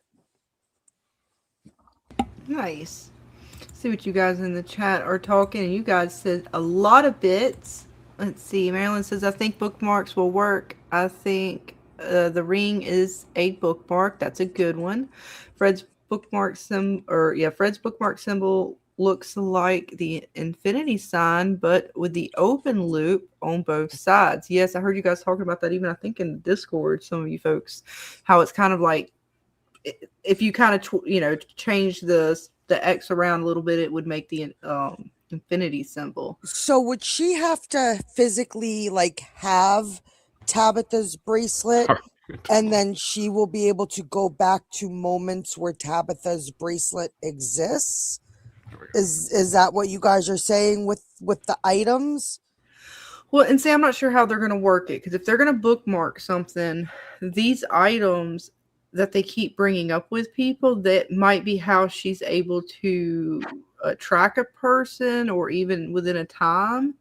I'm not sure how it's going to work, to be fair, because obviously they showed the piece of paper, her just marking a piece of paper and throwing it down didn't do anything. As a matter of fact, it even showed, I believe, which is again very interesting, that I believe the marker and the piece of paper she threw down, didn't she pull the piece of paper right back out of her pocket? And she was like, it's like as if she never wrote on it in the first place. Correct. So again, how this is going to work, because I wondered, was she able, I think we asked this right before this episode last week, right? I said, is she going to be able to take like a backpack with her with an item?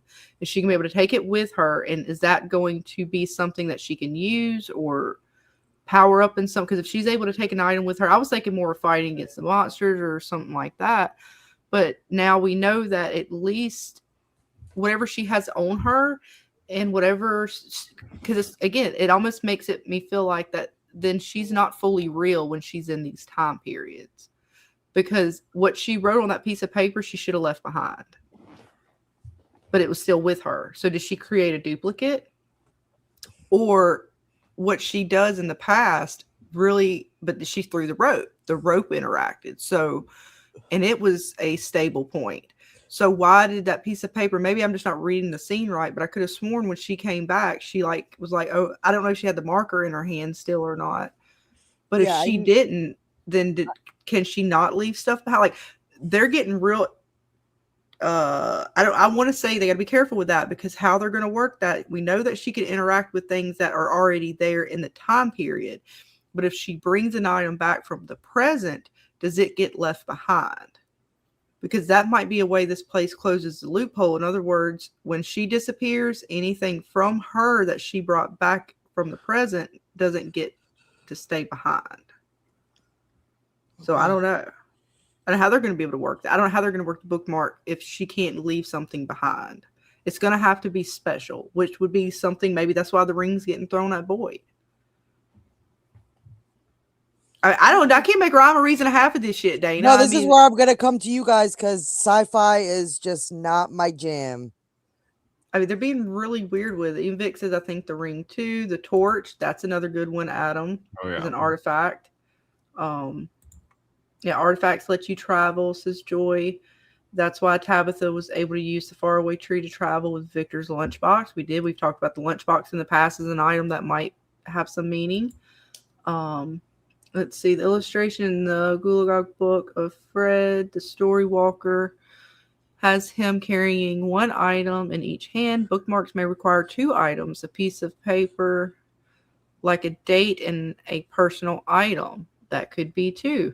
You know, there's dates on little slips of paper or notes for the melodies. So again, I don't know how this could work, but it is true, Robert.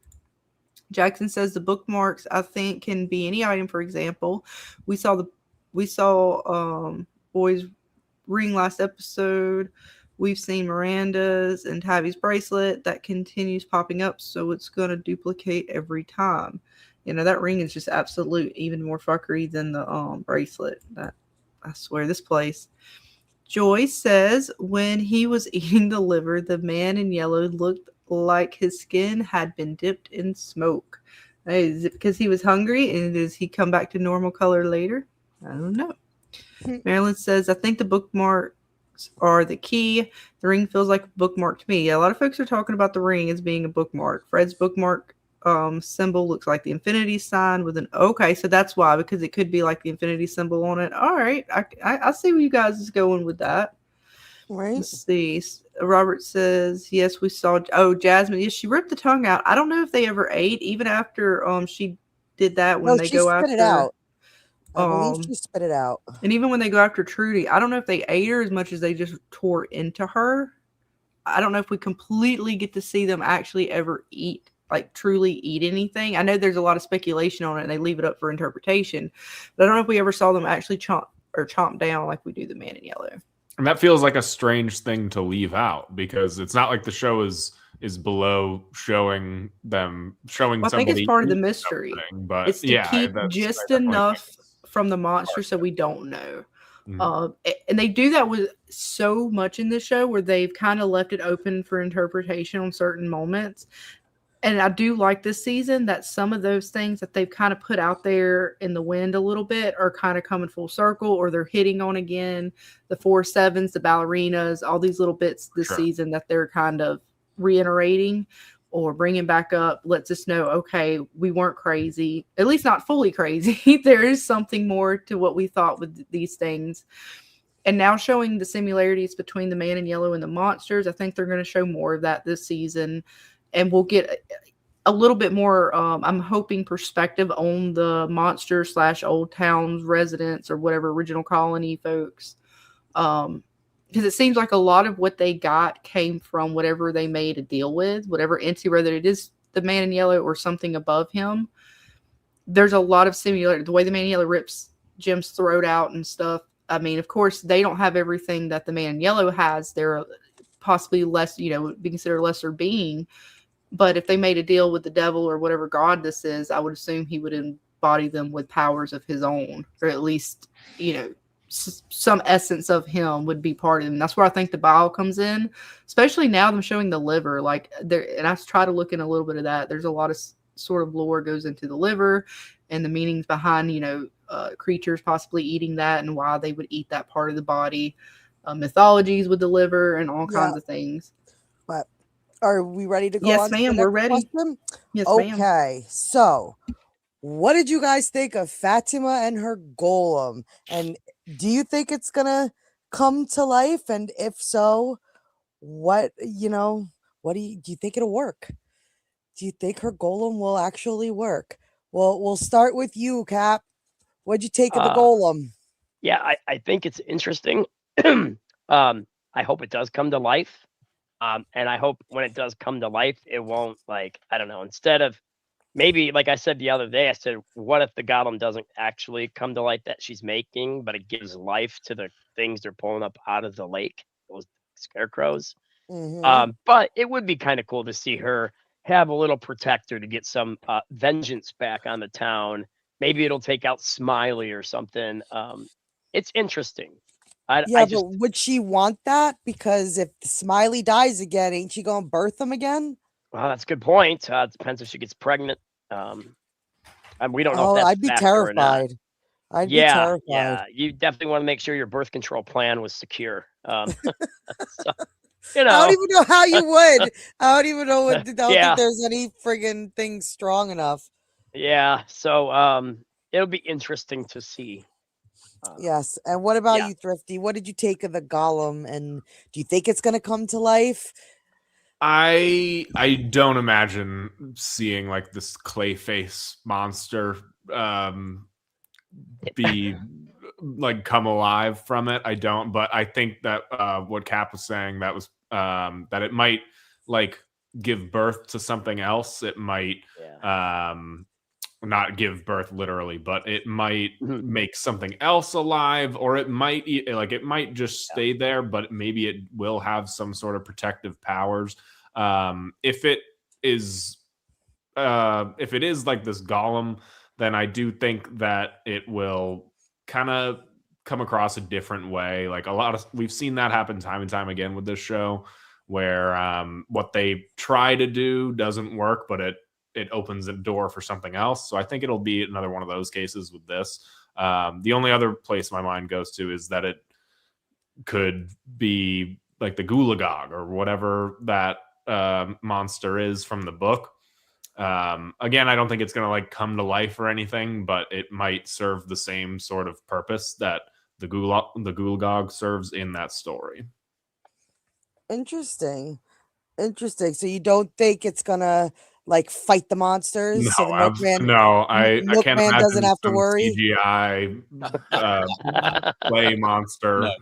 I don't know. That would feel a little out of left field, even for this show, which is saying something. But I don't know if it happens, I'm not gonna be like upset by it. I would just like to see how they would do it. Right. But I don't know, Milkman. You scared of that golem? Like father, like daughter-in-law. Didn't your father-in-law have a great idea for bile bullets?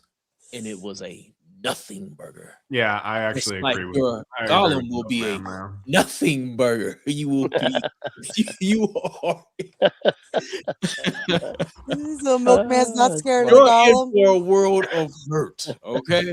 Matter of fact, that thing reminds me of the boulder that is crushing the guy that Jade saw. Yeah. Maybe it will be that.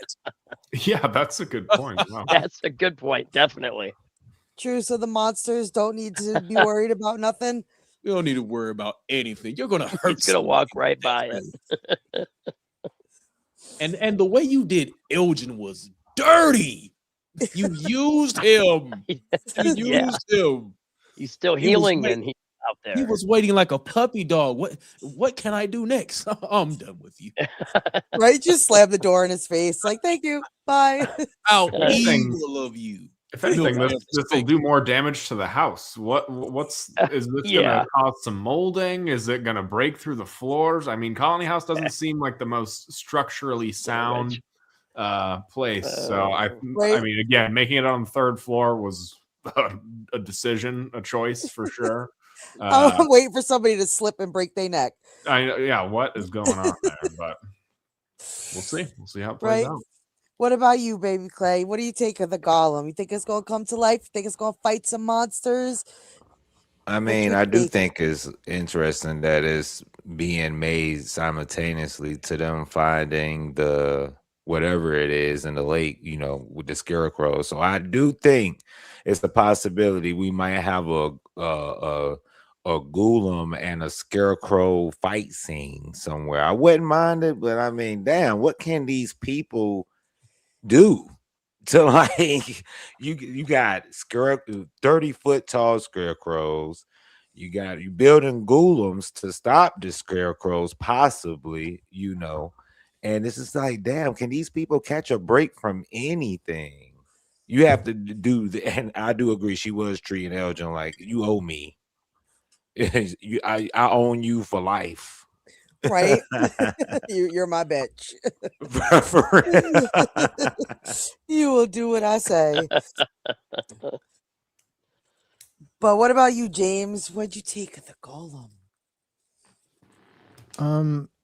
It does seem like it's not for nothing, so I'm not sure if it'll come to life or what part it'll play, but it's definitely going to play a part in some kind of way, if anything, and we know already because Fatima said it, she has a connection to Smiley, and he feels her fear, she feels him, that kind of thing, but this is helping her be stronger, and it's an assist to her. Whether it comes alive or not, it seems to be performing the function of a golem as far as a protector in a way that it gives her strength in that connection that she's having with Smiley. So, whether it comes to life or not, that's a different thing. But, just her trying to get over the trauma that she's in, I think that it's helping her in that way for sure.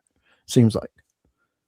Right. Yeah, I do too. I agree that I think it's more of for Fatima than it is anything else.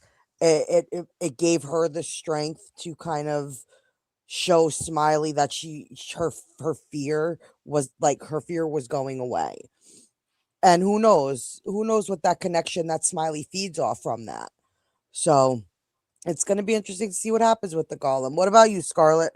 What did you take of the golem? Yeah, it was pretty neat. I mean, of course, it's crazy. You're like, what the hell, poor Colony House and all. But I like how she handled it to a degree, because I'm thinking, okay, she's trying to deal with her pain, of course. And Boyd's worried about her. He's like, okay, she's kind of freaking out a little bit. But when she kind of opens up and talks about like why she's doing it, this whole moment here within the scene was awesome, because she's talking about her dad, all the different stories and all the different faiths, and how everybody had it wrong, and that they all think that their road is the only way. Yeah, I did the fucking closed captions data, because again, this part of the conversation was just great. Yeah, it was. All roads lead to the divine, and basically no matter what faith it is, all roads kind of lead back to the same thing, kind of encompassing what we've been talking about throughout the show. Everybody just kind of takes a different path to get there.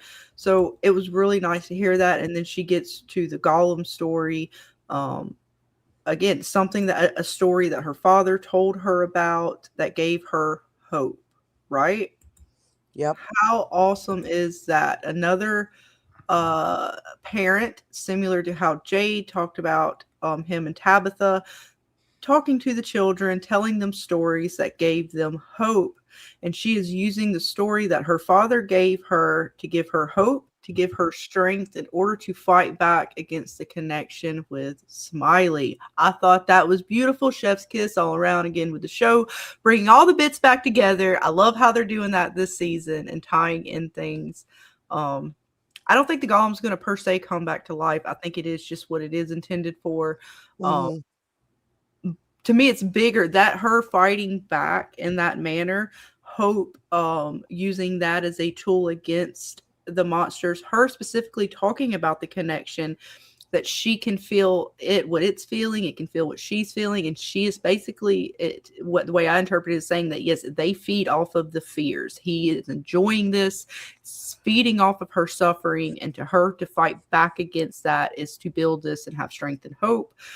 Kind of goes back to the way Randall talked to them on the bus when they came up to him trying to scare him, and he's like, I'm not afraid of you. What did they do? They kind of walked away like they didn't have any more interest in him.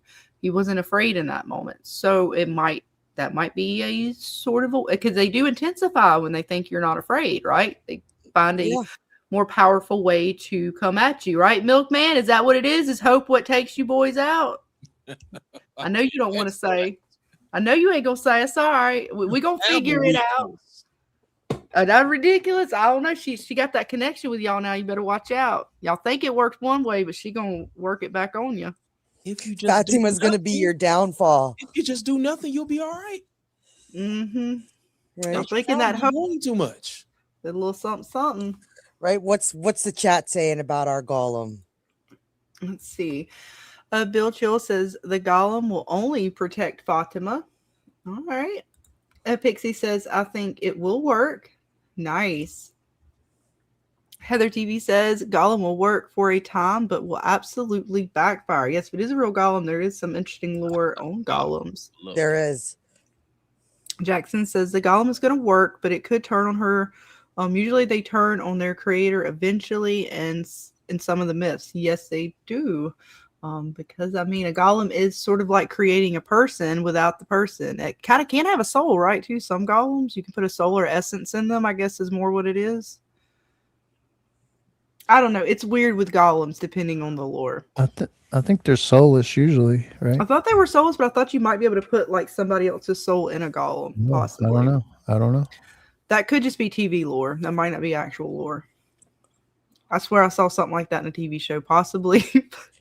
Right, I'm trying to think back to a supernatural. I'm thinking of Charmed. Well, I was thinking of an episode of Charmed where I thought there was a Golem, and I thought they were when he made this Golem.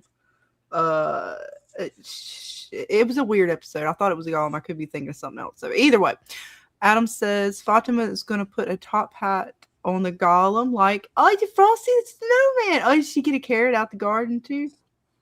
Nice. Do they have carrots right now? They're bringing them back from the Cabbage Patch. Remember that at the settlement. There was lots of carrots. Remember right there where they dug up the rope, Dana, was carrots. Oh, I thought there was only cabbage. No, there was carrots and all kinds of things there. Interesting. There was cauliflower, all kinds of bits. See, Vic says maybe those things in the water were golems someone else tried to make. Okay. Vic, you're getting too close. Don't you worry about it. You know what? Y'all just stay in your damn caves, all right? Go a little bit deeper in them. We need to go check them out. So y'all need to go like vacate for a minute. We can't. Right. We're gonna find a way to catch y'all. We can't kill you, but that don't mean we ain't gonna try to lock you up somewhere. Right. We'll read a couple more and then we'll go on to the next question. Yes, I got two more. Joy says, I want to see the Clayface monster come to life like a giant gingerbread man come to life, ripping monsters to pieces.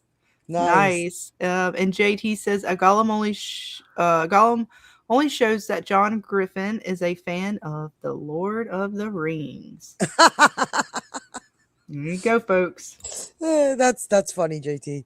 That's funny. All right. All right, we'll move on to the next question. All right. Let's see here. Where are we at? Number 8, right? 6. Nope, I believe we're on 6. 6. Okay. Now that Sarah was manipulated by the voices again, Sophia pushing herself into the pool, how far do you think she will go, and what do you think Sophia will have her do next? So we know that Sarah told Elgin that the voices told her to do the thing with the water, or someone she cared about would die every day until she did. So not just one person would die, but that's why she, I think, ran back into the diner real fast. Like, oh, Sophia got hurt. I don't want another person to get hurt. So she went and she did it. And that's manipulation beyond manipulation. And you got to think, if the voices in her head, Sarah's head, was the man in yellow the whole time, she already knows what she will do and maybe won't do. So, you know, what's the grander purpose and what is she leading up to? What is she trying to see what she can get Sarah to do? What's she going to do next, kind of thing. So let's start with Everything Broke Down. Oh, I think he ran to the store. Oh, sorry about that. You'll be right back. Captain, I know we start with you a lot of times, but yeah, that's fine. I don't mind. You know, it's hard to say. I mean, she failed at killing Ethan when he was little. But I do know this. I think eventually Sophia's going to try to get Sarah to off herself. I think that somehow, some way, Sarah's going to figure things out. The man in yellow is going to know that and feel it or whatever. And I think he's going to try to implant something in her mind where she does herself in. But as far as other individuals to go after for him, maybe Boyd. I don't know. You know, she is trying to get the town to tear itself apart. So right. It does seem like it's leading to something she's going to try to get Sarah to do, for sure. Yeah. And then eventually Sarah is either going to get sick of it or she's going to try to just get out of this because it's going to drive her insane. She might off herself, but I hope not. Right. Good stuff. Good stuff. Yeah, absolutely. What about you, Milkman? Do you have any inside information?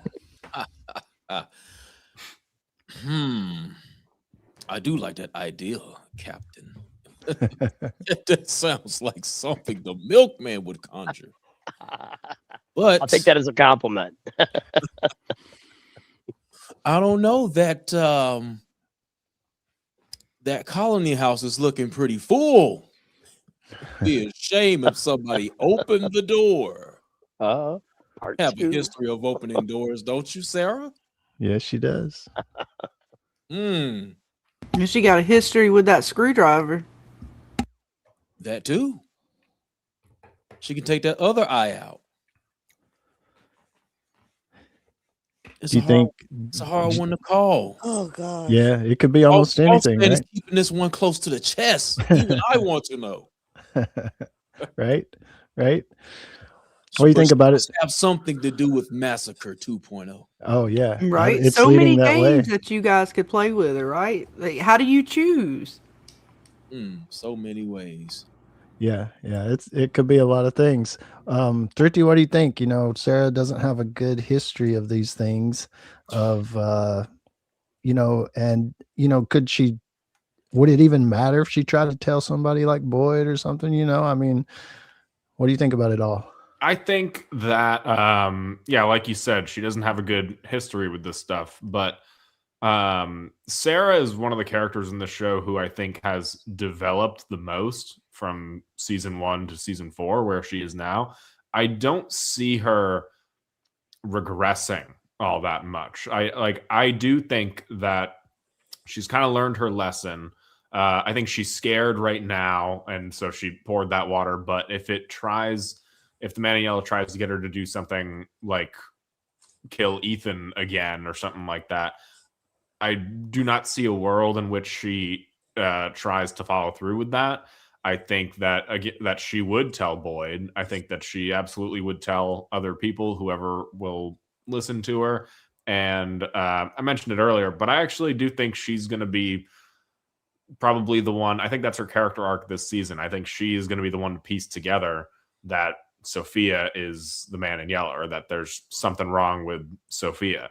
I don't see her character regressing all that much. I mean, I know the writers love to put these characters through hell, but no, I think that that she is going to get another task, something crazy, horrible, but it won't come to pass. She's going to tell Boyd. She's going to figure something out, and yeah, I think that like this is such a big season for Julie, but I also think this is a big season for Sarah as well. Right. Let me run this scenario by you, Thrifty. Oh boy. So in this same scenario, as far as Sarah, what if the voices tell her to do something and she does try to do it again, and just like before, she gets caught, and the town actually tears her apart? Like it's not a suicide, it's not anything except, oh my God, the town actually takes care of her. I think it would be such a tragic character arc for Sarah. I mean, she is trying to do what's best for the town. I mean, even everything that happened with Elgin was for the better of the town and for Fatima, of course. And so if I mean, she doesn't have a lot of friends, she doesn't have a lot of supporters there. So if they were to be the end of her, if they all turned on her when she's trying to either save them or not do what the voices are telling her, that'd be very, very tragic. But I think it is a possibility for sure. Nice. All right, Dana, thoughts? She there? Yeah, no, I was here. My dog was squeaking her toy, so I was muted because it's about that time that she wants to play with her toy. I feel so scared for Sarah. I'm very scared for her because she's who I originally thought was not going to make it out of the season. So even after Donna kind of talking the way she talked, I'm very scared for Sarah this season. And I think she's going to maybe choose to opt out before hurting someone else and almost refusing it that way. Like if they can't use me anymore, then maybe it will go away. But I don't know. I think she might do something stupid again. Right. So I'm very scared for Sarah.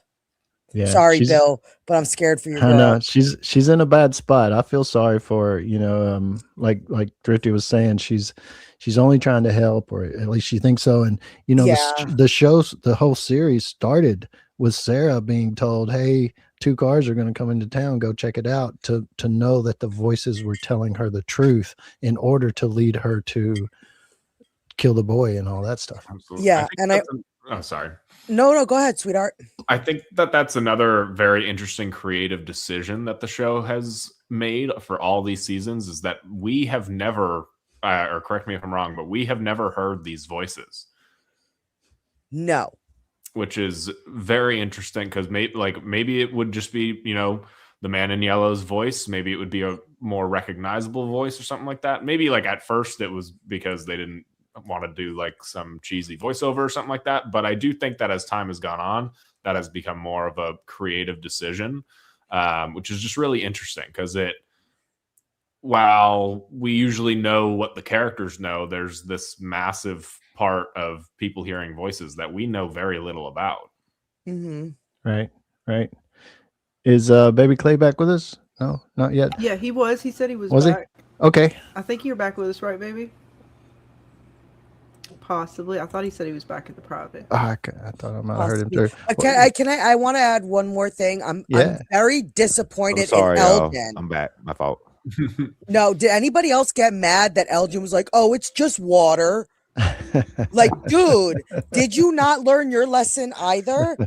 You got your eyeball fucking dug out and your brain tickled with a screwdriver. I'd be telling Sarah, yo, okay, look at me, let's chill out. Maybe you shouldn't listen to the voices, even if it's something as innocent as water. He was almost encouraging her to go and do it, and excited. Was it just me, or did he seem almost excited in that moment? Oh, what'd they tell you? What did they want you to do? Dude, slow your roll before you lose your other eyeball. I think that shows how far Sarah has come, and kind of maybe how not as far Elgin has come. Right? Correct.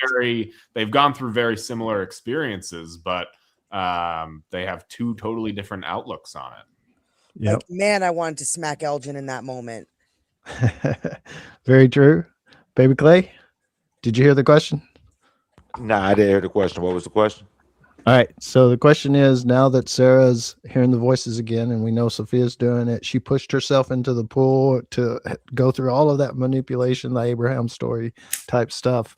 How far you think she will go? What do you think is the next step, and what do you think Sophia will have? Oh shit! There is the sky is the limit. That's how I think. That's how far I think she'll go. I think she will go as far as she needs to push the town to the limit where she wants them to be. You know, and that's to basically slaughter everyone. You know, this is her favorite part. So I think that she will go to the extreme to make sure she gets what she wants. So you're telling me you don't think Sarah and Sophia will continue to be friends? I don't think for very long, no. I don't think for very long. Nah. Yeah. She, like Thrifty said, she may be the one to help expose Sarah, maybe. Yeah. And I agree with what everyone was saying too, but I also wanted to add that maybe Sarah one time will fight off what she hears, and that's going to be the kickstart to her not seeing eye to eye with Sophia, maybe. Right. And you know, it's like the water thing. She wasn't going to do it until Sophia, someone she seemingly cares about, because Sophia's the only one that may seem to care about her at the moment, fell into the pool. So she's like, you know, and the voices said, we're going to hurt someone that you care about every day until you do this. So she ran right back into the diner, and she did it because she didn't want another person to get hurt. So it's some heavy manipulation going on there. Yeah, damn right. Scarlett, have I asked you yet? No, it's a hell of a thing. I mean, from the start of the voices, her planting them into Sarah's head to the end, it's pretty crazy. A lot of bits in between. I mean, she's gonna go far. One thing I wanted to note on this is the way like Baka kind of comes in this moment, and it seems as if almost like an angel coming in, it seemed to stop her. Like she kind of almost felt like, okay, I'm not totally abandoned here. I do have friends. Baka's like, come back to the diner. I know what you did, but I didn't know you then. The girl that I know now, you know, deserves a second chance, third chance, whatever. You deserve a chance at, Good point. Some things. And she gives up the glass and even tells Baka, like, can you pour this out for me?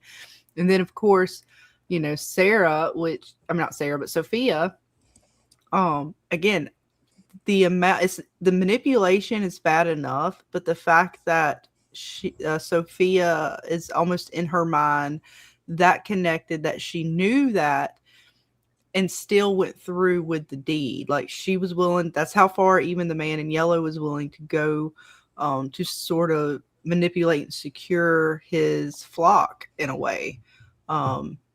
To get Sarah back into the fold or what have you. So it's crazy to see how far it's willing to go.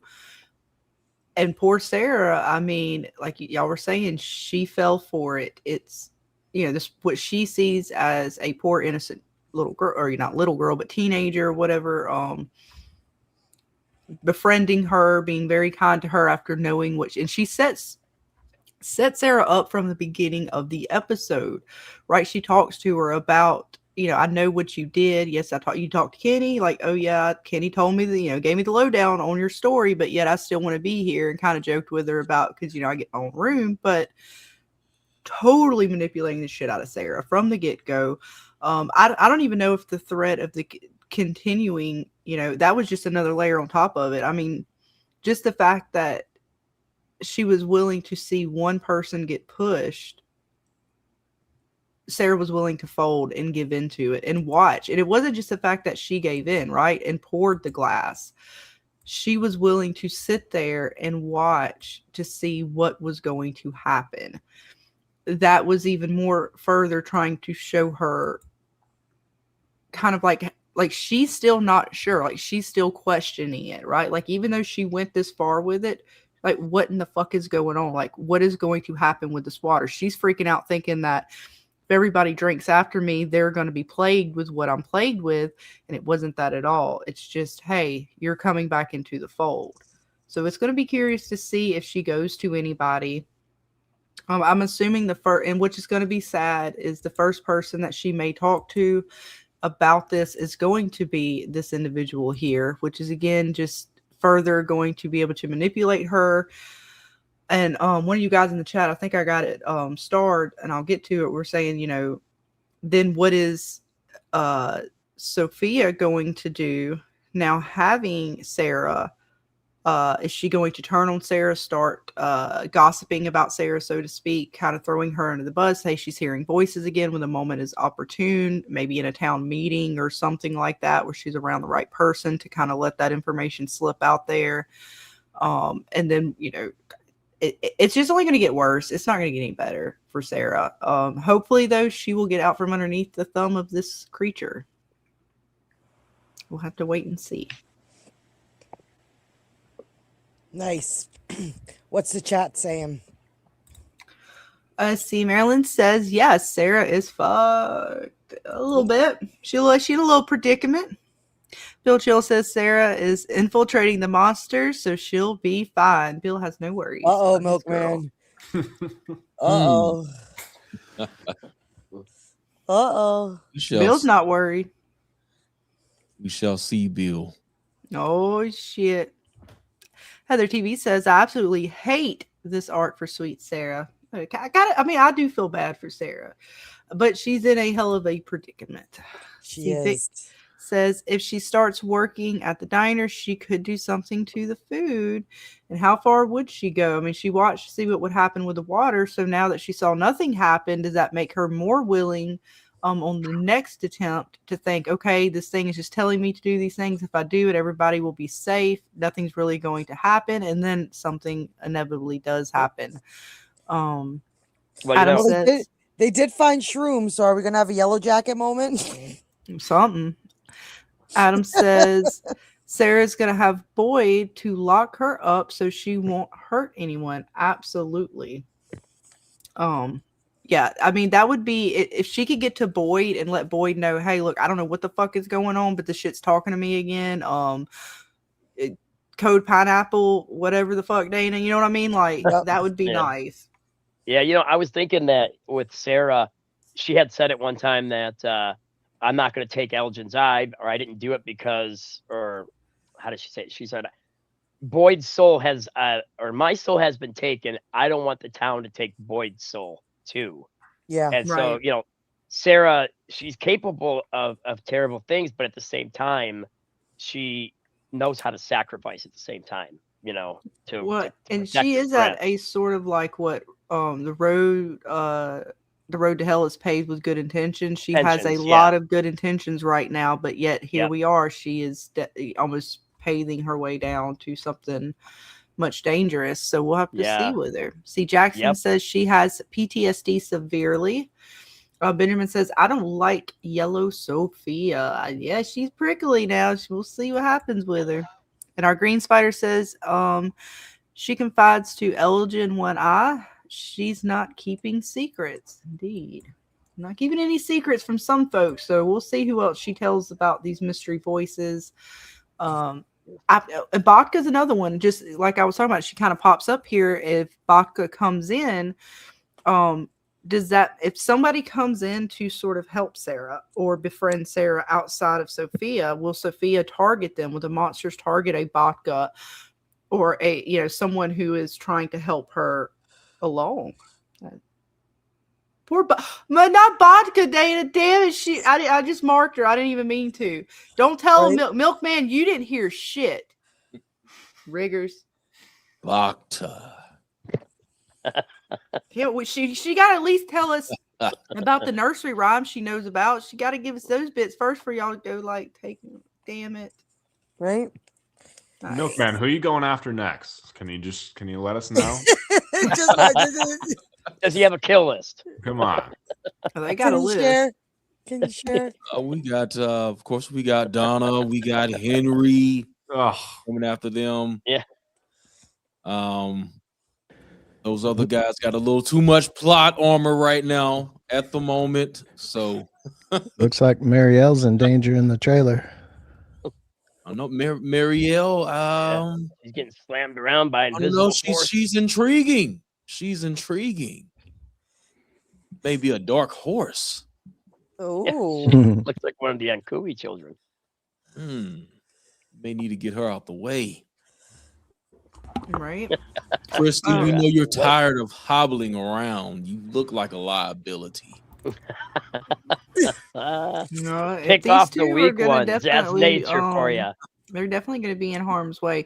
One more thing before we move on to Dana, on this little note here, she was talking about the story of Abraham. My understanding too from that story is, of course, God asked him to sacrifice his son, and at the last moment, he says, stops him and says, "Here's a different sacrifice." Well, is that? That's not quite what Sophia did. I mean, she did, but she didn't, right? She didn't offer up another sacrifice. She gave a straight deal, but she didn't, like in the story, God kind of, it was more just a test of faith, but did she really kind of do that? She didn't give up another sacrifice to, say, hey, no, nobody will kind of be hurt. Was it kind of the same? I guess it seemed a little bit more twisted than that. It just seemed like the test of faith against Sarah, doing her bidding, the voice's bidding. I just find it weird how like she's using these sort of references but seemingly twisting them. I don't know. I was just making a note of that. Move on. Good note. Good note. it is. Interesting. But I know we dabbled a little earlier and you did Thrifty about the ring, but here we can really kind of get into what you guys thought about the ring and what it could mean or represent. So we'll start back up with you, Thrifty. Yeah, I mean, I don't think it's a coincidence that this happens in the episode that we learn about bookmarks. I definitely think, and this is kind of similar to that bracelet, but there was not two of them, because when he was like, oh, I found this ring, let me go see if the other one's there, but then the other one disappeared. And so I think it's a bit different than the bracelet, but yeah, I just think I'm not quite sure how it would connect, but I do think that this is in some way, shape, or form a bookmark. Maybe Julie's not even using it, but I think that the rules of it are probably going to be similar to a bookmark or something like that. Maybe it will be used eventually as a bookmark. That's just, those are my thoughts. Any ideas of where it came from? Like when he was walking down the steps, it just seemed to come out of nowhere. Yeah. Not really yet. I mean, maybe it was something that Julie was already using, and then she was like, oh, I guess I can give this back to him. And for some across space and time, wherever she is, she dropped it right there for him to see. Yeah. Because maybe that is leading to something else. Maybe he'll be around Julie when he starts explaining, like, oh, I had this ring and then it just randomly showed up. So then that'll give her an idea of maybe how to use bookmarks. Maybe this will be something to use, how to actually work it out. Yeah. So you don't think it was just another one of Boyd's hallucinations? No, I don't. I'm not even sure if Boyd is having hallucinations. Yeah, I use that word loosely. Yeah. I don't. That would be a very strange writing decision for them to be like, oh, all this weird. I mean, there's so much weird stuff that's going on, but all the stuff that happened with Boyd, no, he's just hallucinating. That feels like a really strange dead end that I don't think that they would write into the show. Good. James, I'm just going to ask you to take over for me because I have to let my dog out. All right, no problem. And I'll add to the ring thing, Gus, it disappeared when he looked over, it was gone, right? So we know, or we think we know, or I think I know, or it seems like anyway. Let's say Boyd was at the sheriff's station and he saw Father Kotry. He sees Father Kotry, and hallucination probably ain't the right word, but he sees Father Kotry. Donna walks in. Donna don't see Father Kotry. Yeah. Right. So do you think if he had showed the ring to Kenny, said, hey, look at this ring, would Kenny have been able to see it in his hand? That's a really great point. Yeah. I have no idea. Yeah. Boyd is probably similar to, I mean, not similar, but Julie and Sarah and Ethan, they're all very connected and in tune with this place in different ways. I think Boyd is probably the same way. Right. He's very connected. I do think that Boyd is a reincarnation of somebody who's come before. So I think right. everybody who's a reincarnate has a special connection in unique ways, and I think this is just how Boyd's manifests. Great minds think alike. Gotcha. What about you? Everything broke down? What's your thoughts? I'm sorry, what was the question again? The ring, the Boyd's ring, like that he saw, and then it disappeared when he looked over at it, and the other one was still in the box. What do you think? What's up with that ring? You know, I wonder if Julie's story walking has any effect on what Boyd sees. Like, you know, does her story walk intervene with something that these quote unquote hallucinations that Boyd are having? You know, has this been Julie the whole time just fucking up the Like throwing reality of From, you know? Yeah, like throwing the rope. We already know they have a connection. Right, through the rope. Well, yeah, technically, yeah. The rope was a major piece of that because we was wondering who threw the rope down. So I wonder if, like I said, if Julie's story walking is playing a piece of Boyd's vision / hallucinations or anything in sort, you know, because it's a possibility. I mean, I have no other theory as far as the ring and why is it disappearing, but it seemed like when Julie was story walking that he was having these visions of the ring, if I'm not mistaken, right? Like it was going in between shots, like Julie was story walking in 1978 and then he was having visions at the colony house of the ring falling down the stairs. If I'm not mistaken, I got to go back and watch the episode. Yeah, I can't remember. It is almost as if every time Julie's story walks, it intertwines with Boyd's, you know, visions or good thoughts. It's possible, you know, the rope thing was a little different in the sense that he was down in the well and couldn't see her. But it seemed like the ring just dropped right there beside him. So it's like, why didn't he see her? You know, and those kind of questions. But that's some good thoughts. What about you, Captain?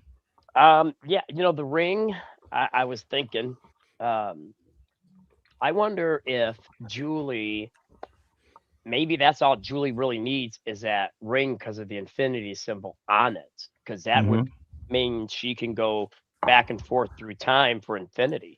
She can go to one location in time to another, back and forth.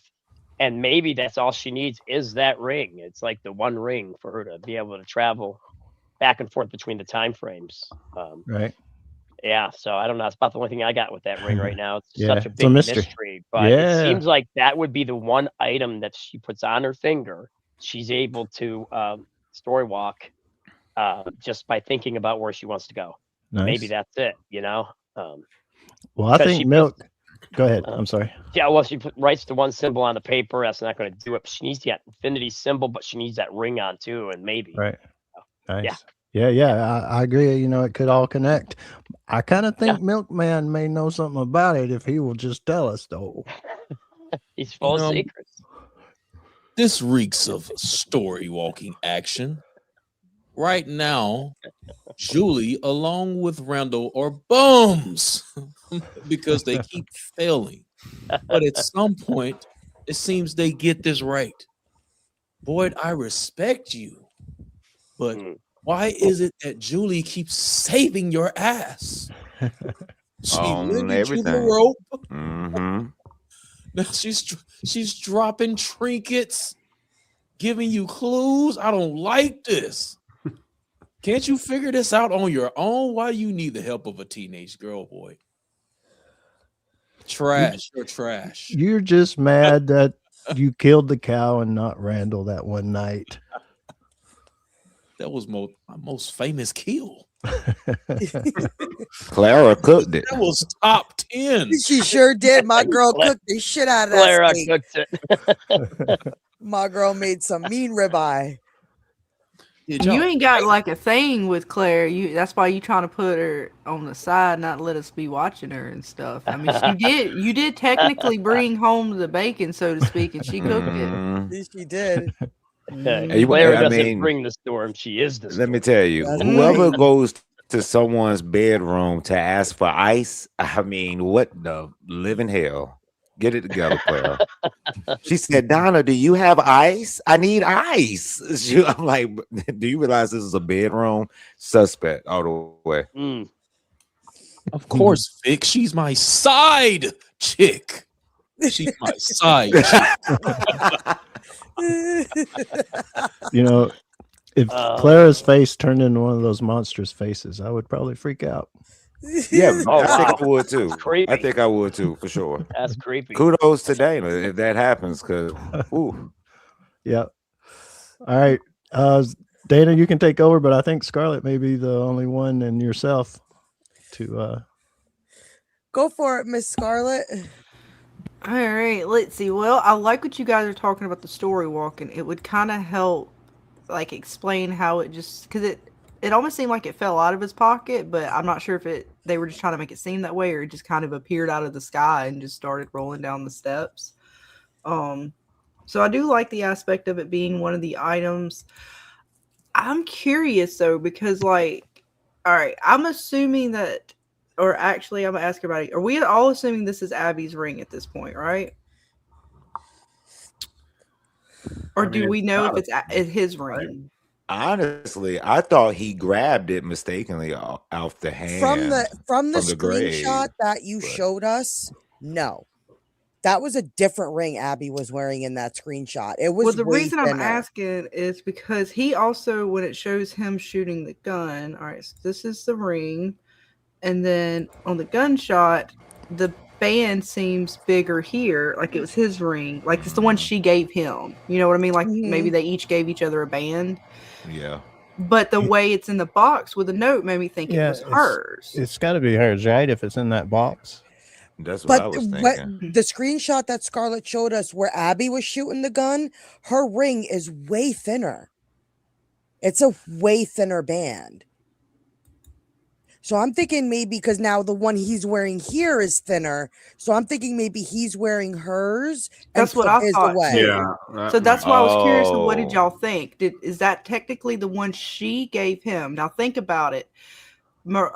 Tabitha and Miranda both gave their husbands a bracelet. But it was very specific. What if this was another one of those kind of items where somebody, you know, it's because some of you guys had talked about Abby being a possible reincarnation as well. Maybe whether she's a Tabitha Miranda reincarnation, she still may have some sort of reincarnation to this place. And this would be another one of those kind of items because again, I mean, you can't tell me that whether it's his or hers, having the infinity symbol on it is not a coincidence.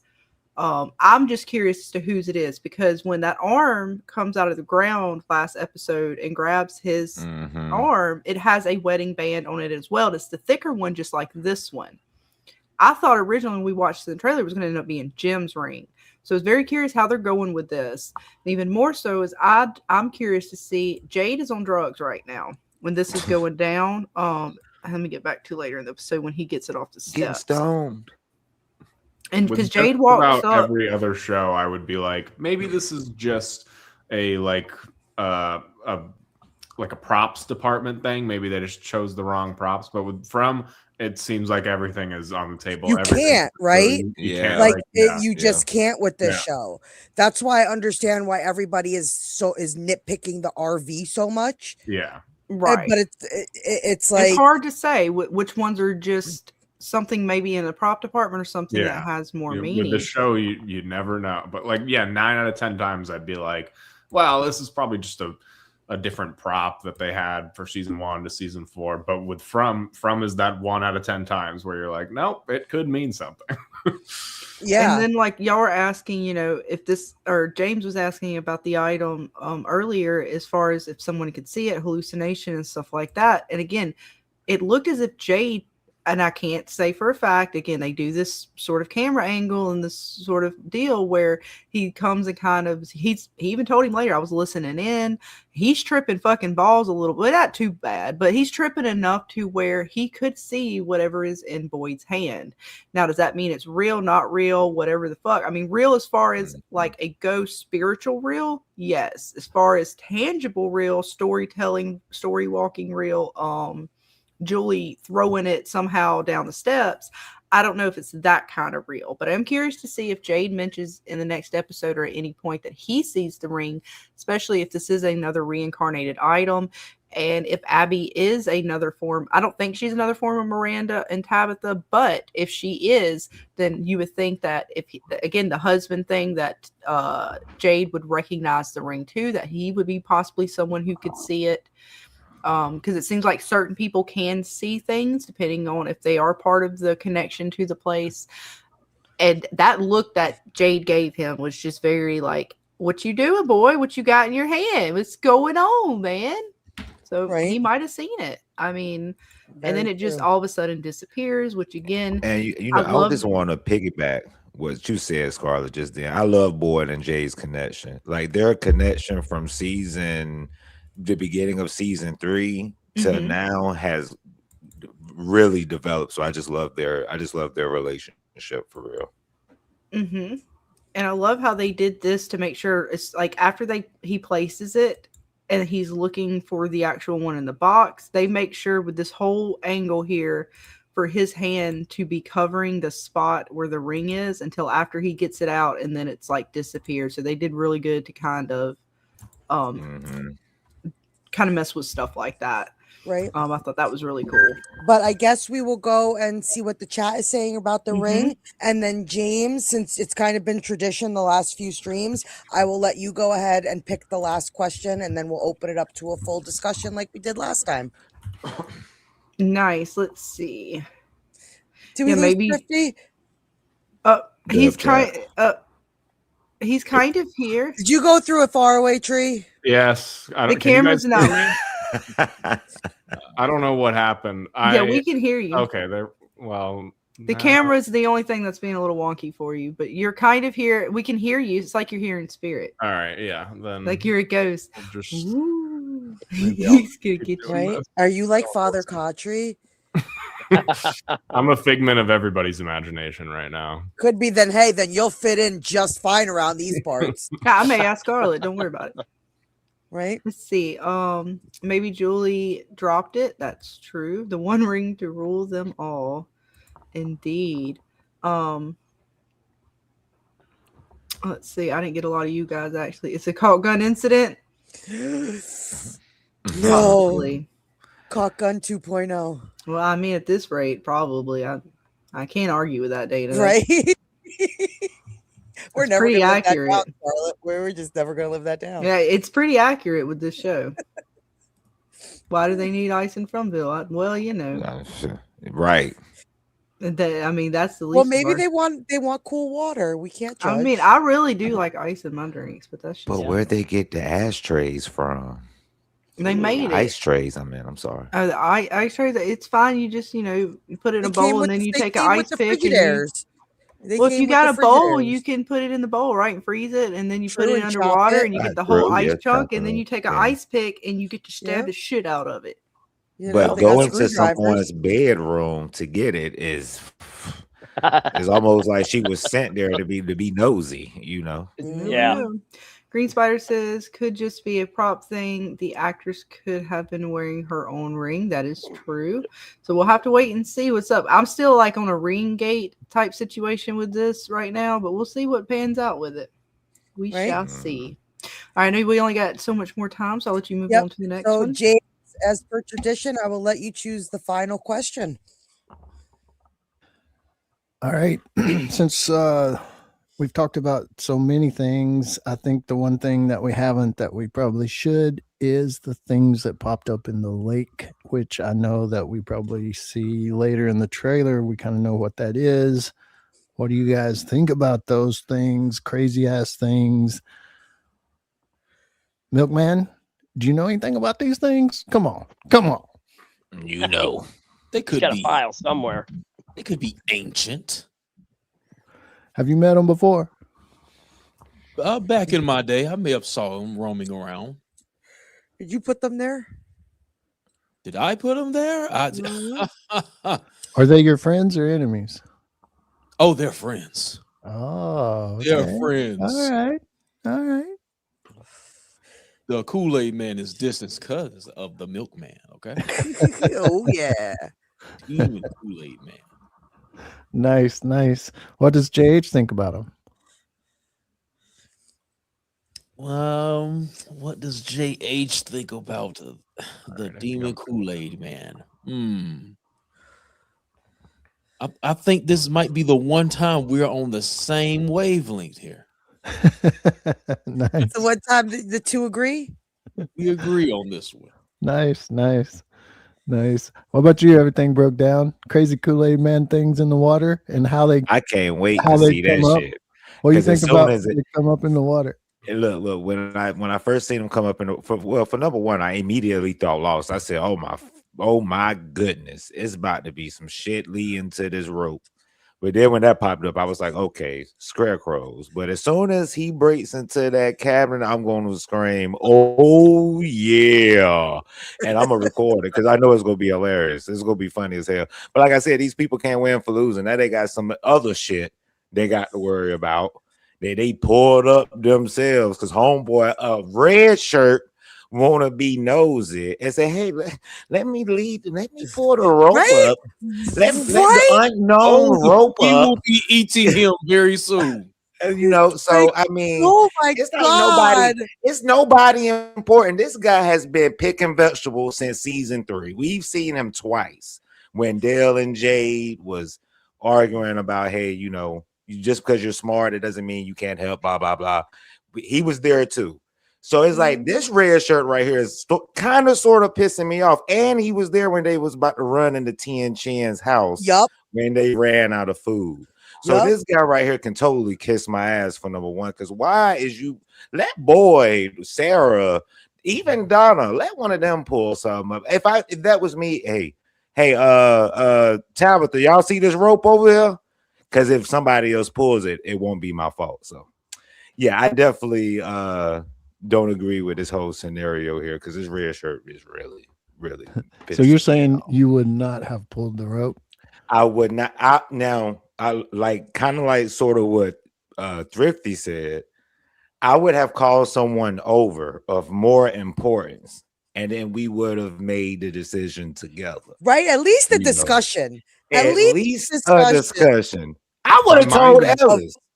My mind immediately went to like, what if this is like a trap or something? What if this is going to release a trap? Right, blow us all up. I'm like, what if we're all gathered around? What if like darts come flying at us? I don't know. Like I would want to be like, all right, hey guys, I found this thing. Let's make a decision. Let me throw this at you. Treasure. No, y'all see, y'all are looking at this all wrong. There's treasure at the bottom of the lake, and the rope is what you pull to get the treasure. Would it make a difference if it's real life versus Fromville? Does it make a difference? So true. No, I'm not pulling the rope. Damn it, Dana, where's your sense of adventure? I don't have one. I'm pulling the rope. All right, Well, so that's why do you you're guys the fire think, and I'm the ice, damn it. do you guys think that the thing that young Tabitha saw in her dreams were these things? Possibly. Now, yeah, I do. I think that. I think at first I said the man in yellow, but now it's starting to make sense what those things were behind the red rocks. Yeah, I think that my theory has changed on that. What do you think, Thrifty?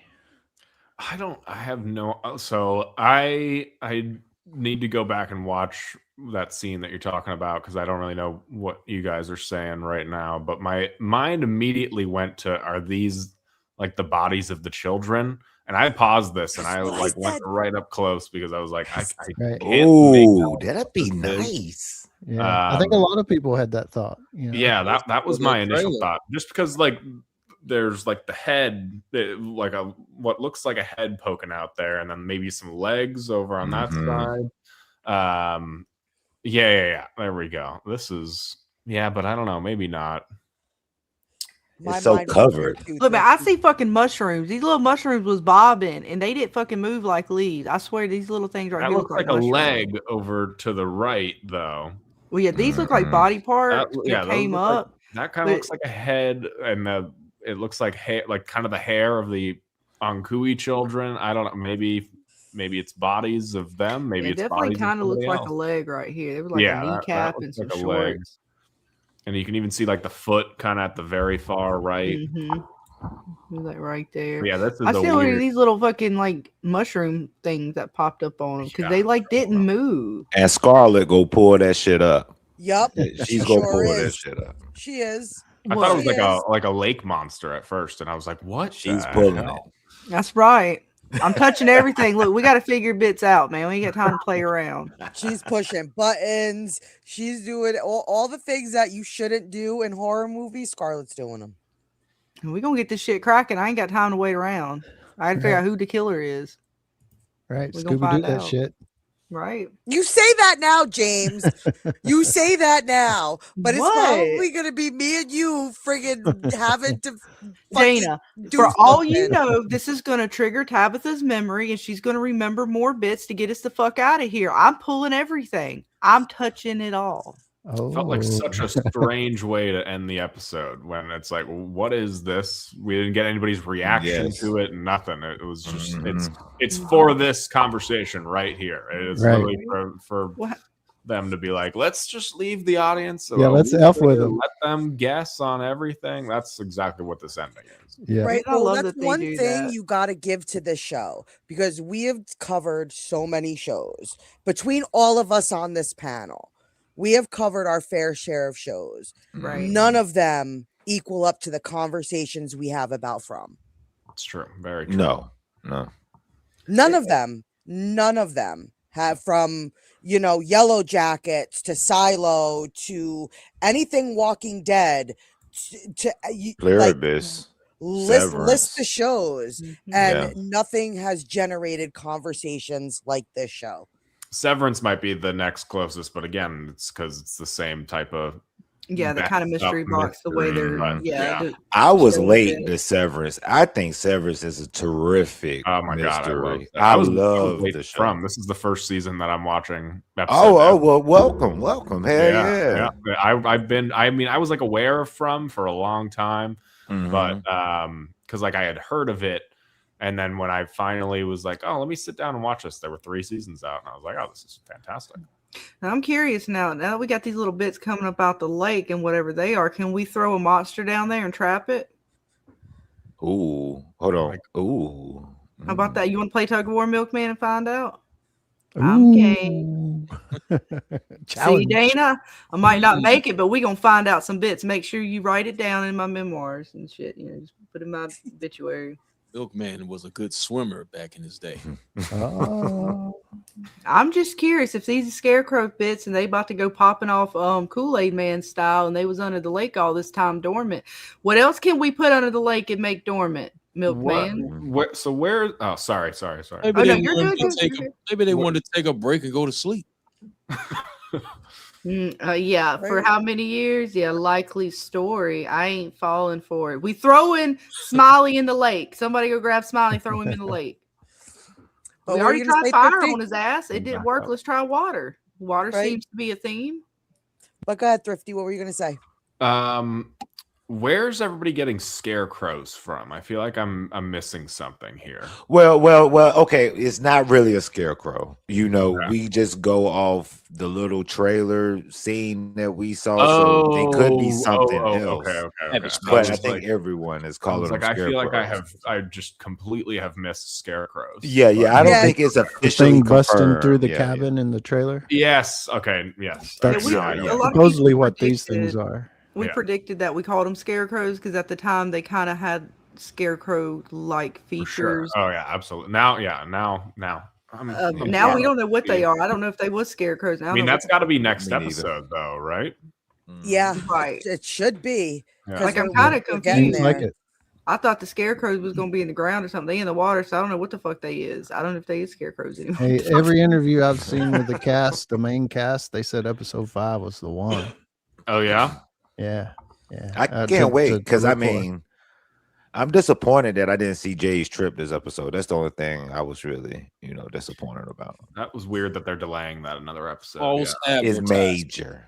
It's Yeah. got to He's be gonna have What to eat happened, that whole Milkman? bowl. They're puppets. False advertisement. Evil. Next episode's a big one. That's Well, when it makes Milkman's getting sense Donna. because it's an edible, so it's got to get through his system. And the pacing of this episode, there wasn't enough time. He's not just going to eat them and trip balls. Like, they got to actually absorb in his system for it to start. And what was this episode? Maybe a couple of hours. Mhm. And he just So- started to really feel Yeah. what it looked like when he got to Colony House. He told him to go sit down, and then they went back to the station, and that was pretty much the end of what we see with Jade. And he was just starting to really, you could tell it was starting to take effect. Right. No, I get That it. was- I get it. But I just thought I was going to catch a little. And it's going to hit hard glimpse because he was chomping of them. He took things 2 down. handfuls. He Hey, was yeah. chomping. He was ready. Ow, And then ow, Data, ow. do you remember when we watched it? I was looking at the damn table, wondering what the fuck that was in the bowl. Mhm. And I'm like, okay, well, what's going to happen? And then this motherfucker just out of nowhere with Boyd, he just starts Fistful grabbing him. of them. I was like, damn. He just starts shooting. That was He's one of the that was the illegal. first note I wrote on this page here. I said, "Is this show pro drugs?" What's crazy is, look, he I grabs think it is. one, It's gotta Dana. be. It's I gotta think be. it is. Right? Well, he grabs one, right? He's checking it out, and we did like, okay, that's the mushrooms. Like, I figured out, like, oh, okay, that was the mushrooms. And then we're like, literally within a second after that, he's just like, home. I'm like, oh, well, there it goes. Damn, there was like no warning. He's just like, little mushroom handful. Oh, okay, well, down we go. Shit, he knows how to party. Right? Well, I can agree. Or Pam Jam said that those scarecrow things are called poppets, and if you look them up, yeah, it does seem like that's pretty much what they are. Maybe. But what you guys is yeah. consensus? I think we've heard Milkman's. Do you guys think they're good or bad? I think it's Eloise. Wait, no, who? Eloise? What? I want to hear some more on that. Yeah, say Yeah. no, talk your shit. I Yeah. think. I mean, I because we in season 3, we heard something walking around those cabins where Jim and Kenny were staying at, and I think that Eloise, the story walker, Victor's sister, has been living in that that town, that little area. I think she figured out those little skulls, those little dolls are like her version of totems. That's just what I think. And maybe, who knows, maybe she is wearing some sort of outfit to scare people away. Interesting. I'm not putting too much weight behind that one, but I do think that Eloise is out there somewhere. Yeah. Oh, I 100% agree. No, I follow you. Yeah, I definitely. 100% agree. Because we never got Victor's memory is not. I'm sorry, is not confirmation to me. It's reliable. No, he's an unreliable Mm-mm. narrator. All his visions are pretty unreliable. We've seen that. So just because he thinks of, there were so many dead bodies strewn about that I don't think he can. And even he said it to himself. I think it was hers. You know. So who knows? She could possibly be out there. And the biggest thing I get on my channel with my Clara videos is that people think Clara could be Eloise. That'd be a stretch. Boy, I'm just telling you, like, that's the shocked when the I hell when, out of me. like talking about Clara, like that is the number one thing that I've heard in my comment section is about Clara possibly being Eloise. Not a stretch, but And interesting. some Not a people stretch, have interesting. really made their arguments about it. So I can't even knock it. Like I can't. So I mean, yeah, I think Eloise is somewhere out there. I think she is the protector of some sort of this place. But my thing is, why wasn't this rope discovered season 3? It's like it's almost like it's that is weird. It's destined to happen because Jim went to the lake. Like he actually walked up, not into Well, the it was water, pretty but buried. It was pretty buried, and they were really digging in there this time. Like they've I know been there. they've made They've a been there couple a of. few They times, though, Dana. have. They have, but remember, there's also lots of snow. The ground was pretty cold. You know, this might be the first time that they're able to Oh well, yeah, dig true, yeah. far enough into the ground and the soil, because if you believe me, you cannot fucking do anything when the ground is frozen. You can't do shit. Mhm. You cannot. That's Yeah. why I even have to wait up here to garden, because once the ground freezes, it's almost like trying to get through stone. I mean, So but yeah, depending it's on just how it was buried found at that a was, convenient time. Yeah. And then it's there, and then they find it when Ethan is there talking about the Lake of Tears. And the whole show, I mean, Tabitha gives off this energy that she doesn't even believe Ethan, that this is some way that he's grieving about Jim. You know, she doesn't believe him during the whole episode. So, and then this pops up. I hope she believes in Ethan a little more than what she has, instead of just throwing it off as like he's just grieving, it's not real. So I mean, it's just, you know, this lake is interesting because it wasn't there. It was there when Tien Chen passed away. Now they're finding a rope. So I wonder, hell, maybe Jay need to sit and think in that motherfucker but I know we kind instead of of the talked Brundles. about it, but I'm curious to hear, like, you, Mr. Milkman and Thrifty, and you, Baby Clay, like what you guys think. If the bird does get healed by this water, is that confirmation for you guys that this is in fact the Lake of Tears? No, It's not the No. Lake of Tears. Yeah. I do think that the bird will get healed, and it'll just kind of be something that Ethan is like, hey, everybody look, but then they're going to be so preoccupied with this that again, Tabitha's going to be like, yeah, okay, not now, Ethan. And but is this the Lake of Tears? I don't think so. I don't think that the Lake of Tears will be an actual lake. Let's put it that way. Okay, what do you think it is then? I think that if I were to take a shot in the dark, I would say that we have seen the Lake of Tears, and I think that it's in the woods with all those cobwebs and the spiders. Or we didn't see the spiders, but I think that is where the people who have died, their souls go to get trapped. Like Boyd saw his wife there, right? Mm-hmm. I think that place will be the metaphorical Lake of Tears. Okay. yeah. And what about you, Mr. Milkman? Do you think this will be the Lake of Tears if it heals our little birdie friend? That bird Cow murderer. That bird is not getting healed. Stop it. You will be let down. Matter of fact, Mr. Typewriter, we're coming after you. Oh man, I know too much. Coming after you. I got my talisman on the door, so good luck, buddy. I'm a YouTuber. Right? I stay inside all day. You're not getting me. He said, "You gotta get me out this bitch." You gotta get me out, right. You'll just send Boss Man after you. He's not worried about that. Well, So was that I'd be honored McDonald's? if boss Is out. that McDonald's delivered? It can be, you know. I'm not leaving. You get anything delivered nowadays. Yeah. But you are very close with that metaphorical Lake of Tears. We'll see. We shall see. If you send the boss man after me, that means I'm onto something, though. Yeah.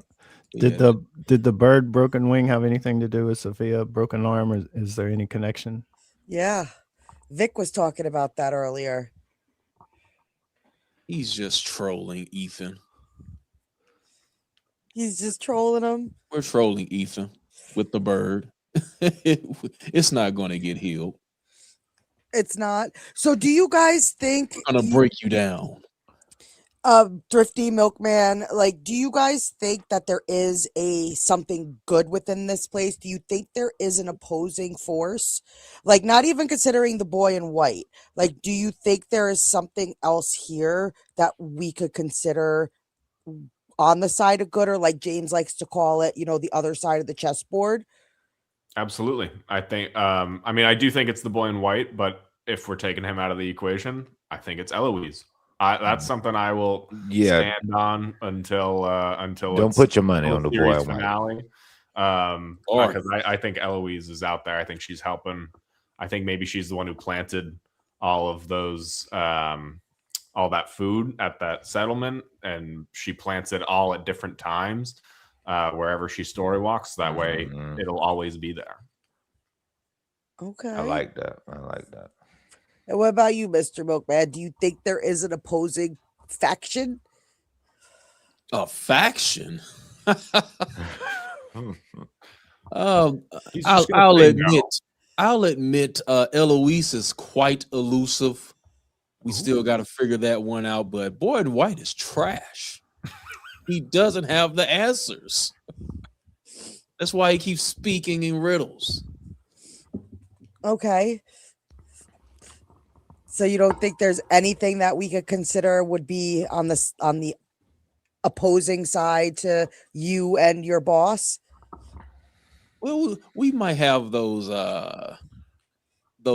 whispers out there that are trying to convince Ethan about the Lake of Tears. You know, those lost souls. They can't do anything though. Okay. Not yet. But they're coming. Those whispers are going to turn into full-on voices here pretty soon, Milkman. The only voices in town is the man in yellow. That's the only voice you need to hear. But what is your take, Thrifty, on like the spirits we see, meaning Father Kotri, Jim, Abby, Tom? Do you think that those are something different, or do you think they're also connected to the man in yellow? Do you think they're at all good? I do. I think so.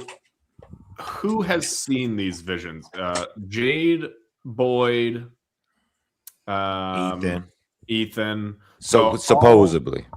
So all people who I think are reincarnated people of the past, people who have a special connection to this place. I do think that all these visions, they might not be the real people. They might be stuck in the Lake of Tears. But I do think there's ways that they're reaching out, and they have to be alone. Like the most recent one, obviously Jim, he kept on looking over his shoulder like something was coming after him. I think that they can only escape for a certain amount of time and try and lead people in the direction of where they need to go. But Jim was quite on the nose of, you need to come find the Lake of Tears, to Ethan. But yeah, I do think that they maybe not are completely themselves, but maybe versions of themselves, and they can only appear to specific people at specific times. Okay. All right. So now I'll basically open it up to you guys. Anything you want to add about the episode, or anything you want to discuss a little further? The conversation is here to be had. So I will throw it to you guys. What's our chat saying, Scarlett? The boy in white is evil. You've always thought that. Green Spider says, yes, I think the spider web is the Lake of Tears as well. And I like that, actually, because it makes a little sense with what Ethan talked about when he talked about the Lake of Tears, and then the spider came down, as if something with the spider was connected with the Lake of Tears. So it's possible, whether it's the spider web particularly spot or somewhere within close proximity to it. Like it's a gateway to the Lake of Tears. You have to make it through that. Because again, Boyd didn't make it past that point, right? They went in there, he found Abby and freaked him out, and then the spiders bit him and they kind of trailed off. So that is definitely a possibility. Benjamin says, I hope the water heals the bird. And yeah, that's going to be interesting to see. I'm not sure if it's going to heal the bird or not, actually. But I mean, if it does, I don't know if that, again, I don't think that is the Lake of Tears, because Jim knew that Ethan had been to the Lake of Tears, right? And I would have thought with all the talking he did as the spirit Jim to send him on the path of the Lake of Tears, he would have said a little bit more like, hey, it's over there at the settlement we took you to, as opposed to being cryptic like the boy in white. Which makes me think again, what you were saying, Thrifty, if that was Jim's spirit, which I think it was, that one seemed different than Father Cautry and the bartender Tom. If he's crossed over through kind of like Abby did through whatever this is, and he's made it like to a way, maybe he is at the Lake of Tears, maybe he is there waiting, and whether you're dead or alive, you can still kind of be there. He may not be able to cross back over into the actual real world, but that I could see that being, I mean, that is actually a really good thought. And for Ethan to kind of make it there, he's got the radio as well, trying to reach out to Dad. I'm kind of curious to see where that's going to go. If we're going to get anything else with the radio, I hope we do. It feels like we will, but what is that going to be? Will Dad, have a call with him to help him if this doesn't work and the bird doesn't fly off and now they get attacked with it, and so when they come back after whatever the hell happens out here, so he'll be like, Dad, I failed. It's not the Lake of Tears. Please help me. Will he get something? And will that be, not Sarah, Sophia, reaching out to him through the radio? Or will it be Dad? Will it be something else? That's going to be curious to find. I want to see, though, Dana, what the fuck else is in these images? Because we talked about it. We got a whole fucking stack of images about our little man here, and we only got to see 2 of them. Are they fucking kidding me? What is this shit? It's like marked out. There's like bloody bits and shit. What in the fuck is going on here? How dare they not allow that boy us look to like see? he transforming into something crazy. Yeah, that does look like it's like the red aura outline, and it looks like he has a black face with horns or something. Yeah. Like a Hollow Dude, Knight. we gotta have at least 5 pages here, man. This is rigorous fuck. Can we not get like a layout like we did with Eloise's pictures? I mean, come on, Henry. Don't fucking hold out on the bits. I thought that right here, if Julie's bookmark thing was going to work, I thought that one of her bookmarks was going to fall out from right here. But that would have been great. Yeah. I was looking to see if something dropped, because there was like Victor picked up. I don't know if you have a picture of it, but Victor picked up like a little white piece of paper, and I was like, "Oh, is that a bookmark?" But I don't think it was. Right? Do you think Henry's going to bring these to Boyd and show Boyd? Absolutely, yeah. If he doesn't, then we're just running in circles here of people not telling other people information. I think he has. But that is a possibility, because they're known for that shit. They are, but I think they're known for that shit. Yeah. This is pretty hard, right? Because I mean, this is hard on Henry. It's hard on Victor, but if he just what Victor talked about, right? How he came in, they thought he was just kind of like a fun guy. I forgot the exact word he used. Like a funny guy or a fun guy in a yellow suit. They let him in, yeah. And so that he was one thing had quite an experience with this individual. What? Yeah. What do you have?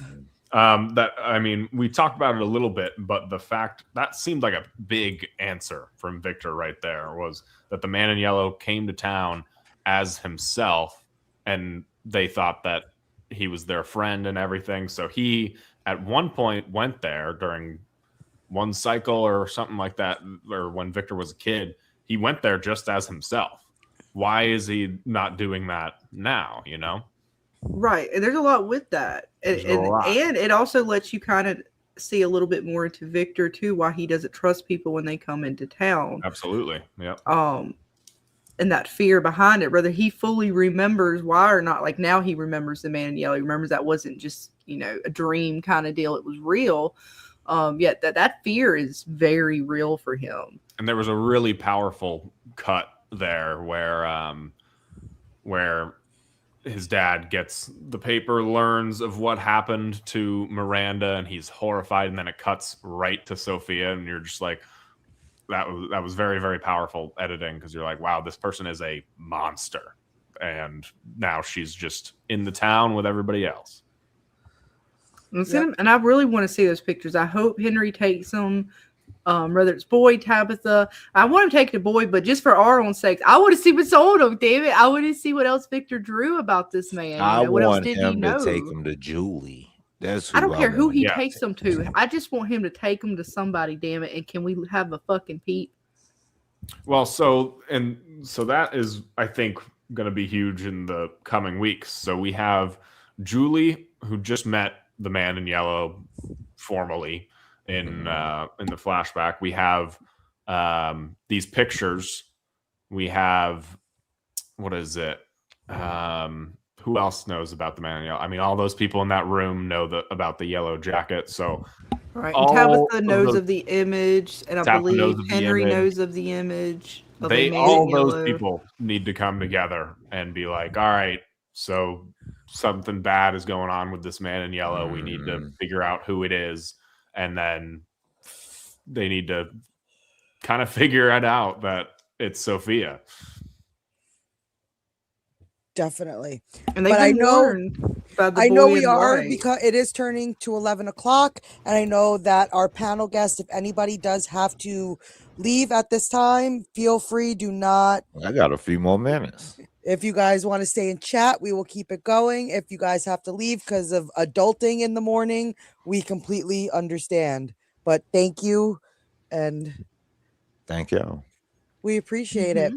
So if you so guys want to stay, feel free.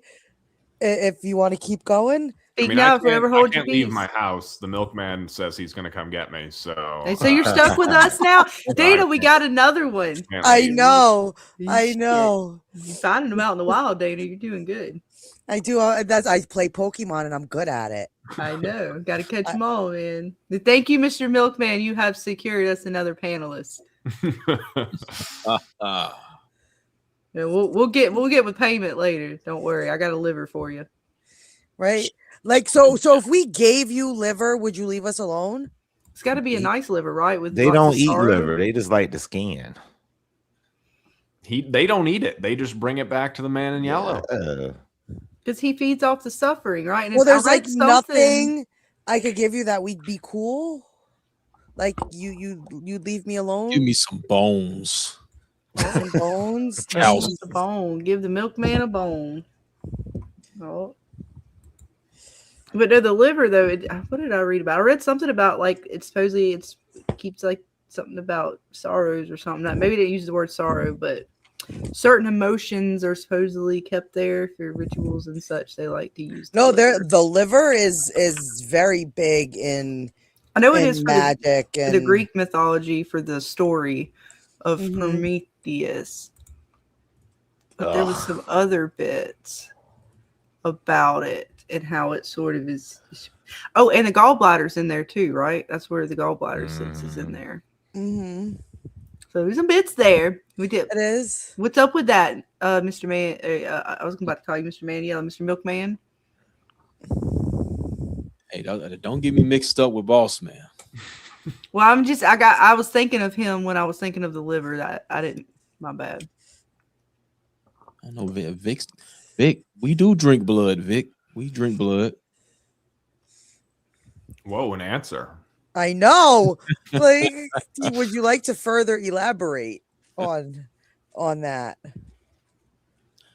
You just look to Fatima. Fatima is giving you all the answers. She's connected to Smiley. The next thing you know, she's making golems, right? Mm-hmm. It's true. I swear, if in the next episode Smiley calls Fatima mom, I'm gonna die. It's coming. He's gonna. Hey, mom! I'm gonna be like, oh my gosh, stop. I don't know how accurate this is, but it says it's such cultures as Babylonians, Hebrews, Greeks, Romans, etc., regards the liver as the seat of life or the area where the living soul is found. Well, that would make sense why he's munching. It's also a strong belief that a person's fate is written on the liver by the gods. Therefore, shamans of the past would sacrifice an animal for liver. For fortune telling? Holy shit! Yeah, that's some nasty shit right there. That's some. I'm sorry, Dana. That's just nasty. Liver being the center of emotional and mental activity is in striking contrast to Western culture. Okay. Oh, the mental, emotional, and mental activity coming from heart or brain. Oh, okay. Well, so yeah, it's very important. Apparently, it's got the soul and such attached to it. Dana, that's some That makes bits. sense.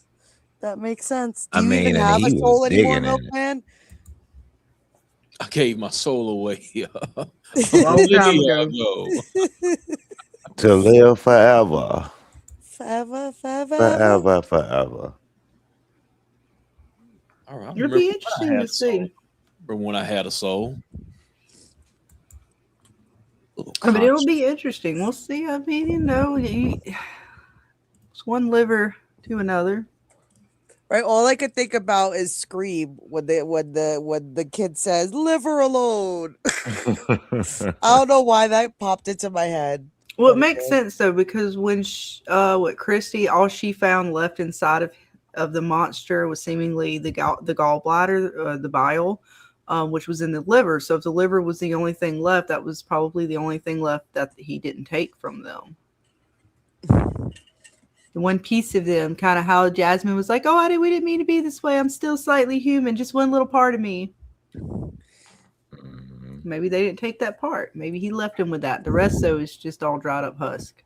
But I guess it's the best time. No time like the present.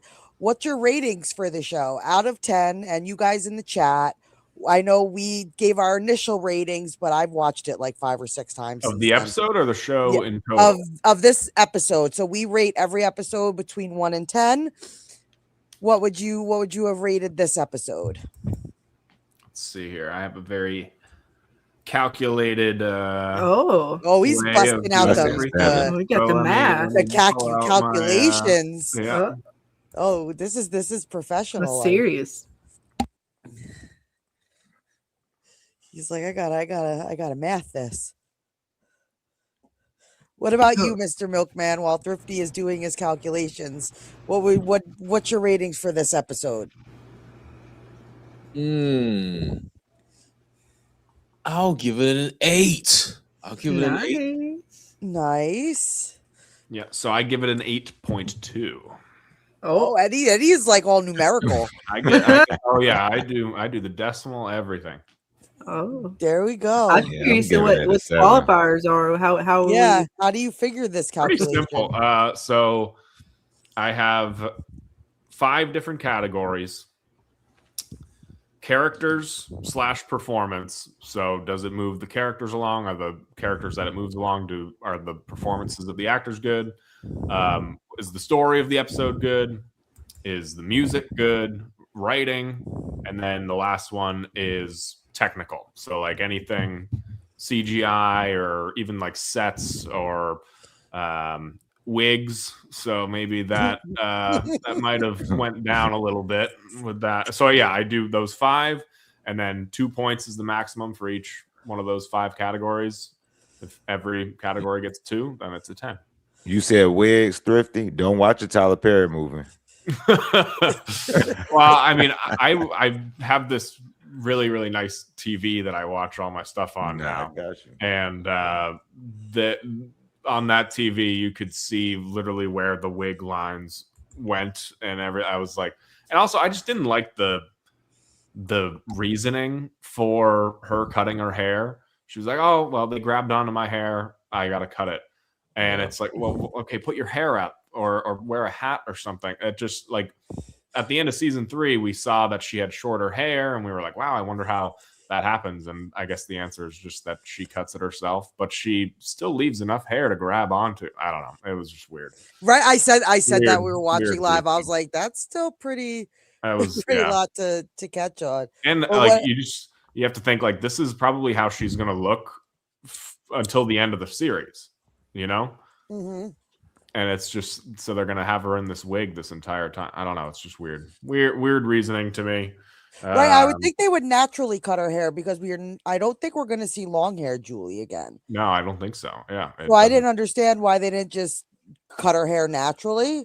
Yeah, maybe for season 5 they will. Maybe the actress. In an interview with the actress, she said that she wanted them to, but they told her they wanted to use a wig, and by the time that they said she could, it was just like a couple weeks left of filming. So she's so probably for season 5, she'll actually cut her hair. But that's just all around weird. Right.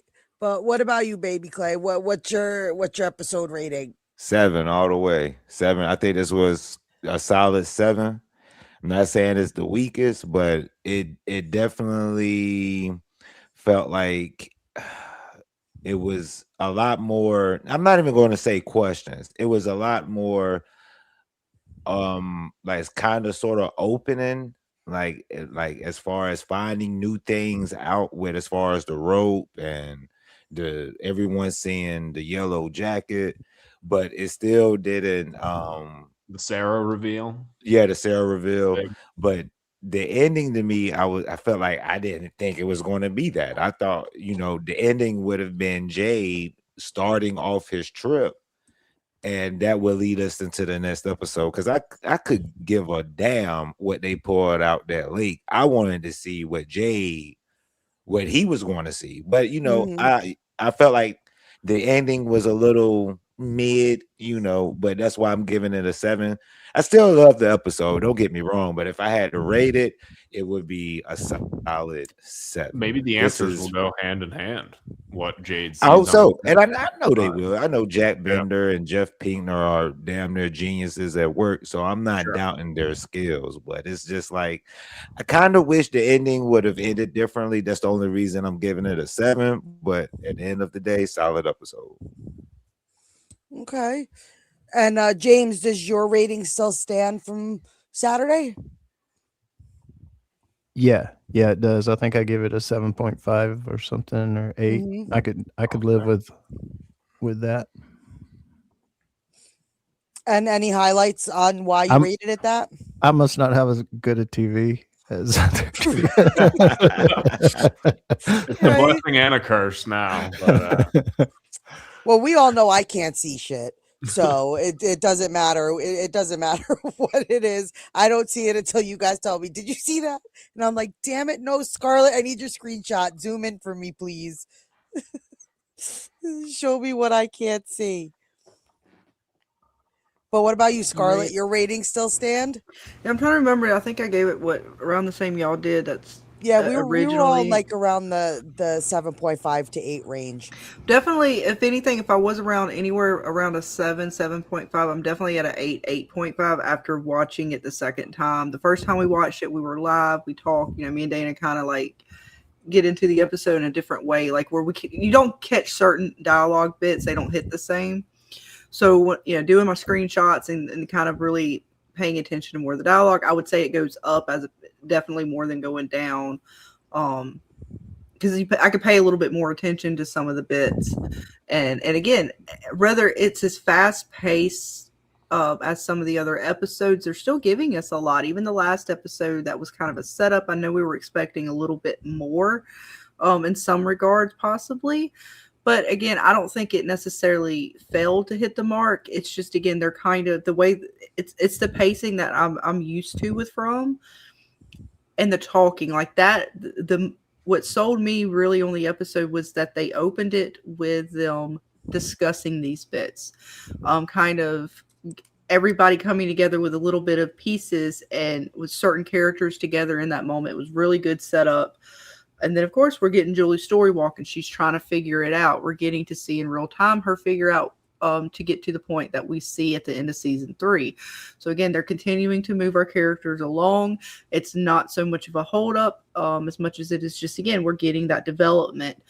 Fatima, everybody, even Sarah, all of our characters, Elgin, we're getting to see exactly how kind of fucked up he is in the head, right? Like, he's still desperate. He still wants to believe, I think, in the kimono lady, even though he knows that it fucked him over. He's the way he talked to Sarah. So we're getting a lot of those bits that are setting us up for a good ending, if nothing else. Like, I know it's setting up for what's about to happen at the settlement, which is going to be wonderful. I can't wait to see all those bits.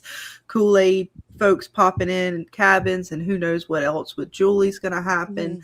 But I can see the setup for the ending, and them getting to that massacre, or a possible massacre. Now, whether or not the Man in Yellow succeeds this time, it will be a definite massacre.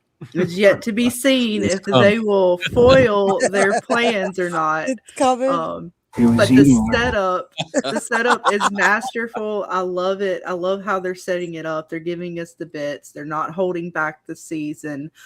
Even though it's not full answers, it's so much more, I think, than some people realize. I know some people give the show a lot of grief for it, but I think they're giving us more than we realize. There's so much confirmation in this season on threads that every episode blows my mind. Like, you have to go back again 2-3 times and really say, oh wait, this reminds me of this scene, this whatever from this episode, all the way back to season 1, tying it in, confirming things. Like, I love it. It's so good, and they're doing it in a faster pace than Lost, so we're getting to see it faster, which to me, I would think is why it's hooking people. People didn't like sort of, I guess, maybe even the pacing of Lost and how much kind of they did with that and how they did it. Yeah, so then that brings me kind of into my next question for you guys. Like, we're at the halfway point now, and we know that we're only getting one more season after this.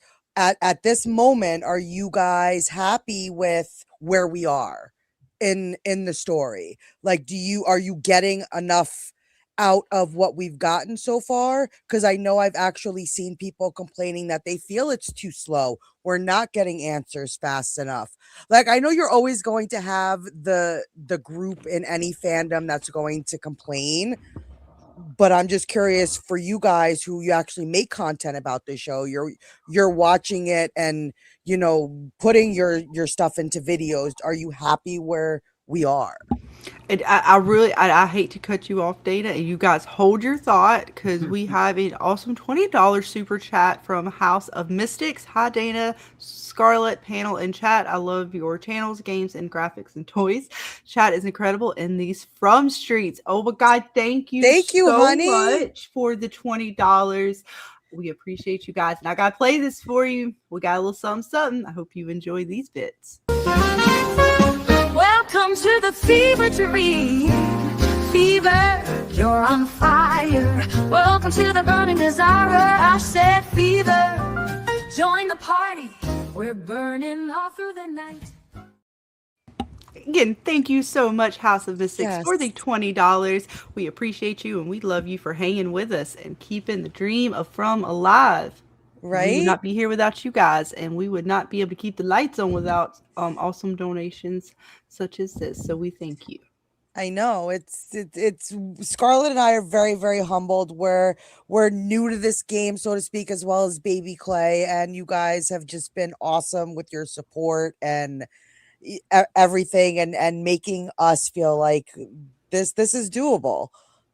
So thank you guys. You are on fire, dear, and you can burn all through the night with us. Right? And we appreciate you, Thrifty, you, JH, and of course you, James, for, you know, giving us a chance to come and hang out with us and just have some fun with us. And thank you for you know, because that's really, when we started the roundtable discussion, it really came from Scarlett and I's first video that we dabbled in From, and we got such a welcoming from other content creators, even you, JH, like you were the first one, like talking about the Lost stuff, like, so it's just, we're very thankful that you guys take the time out of your schedules to come and hang out with us and talk to the Fromily and just have fun with us. So we appreciate you guys.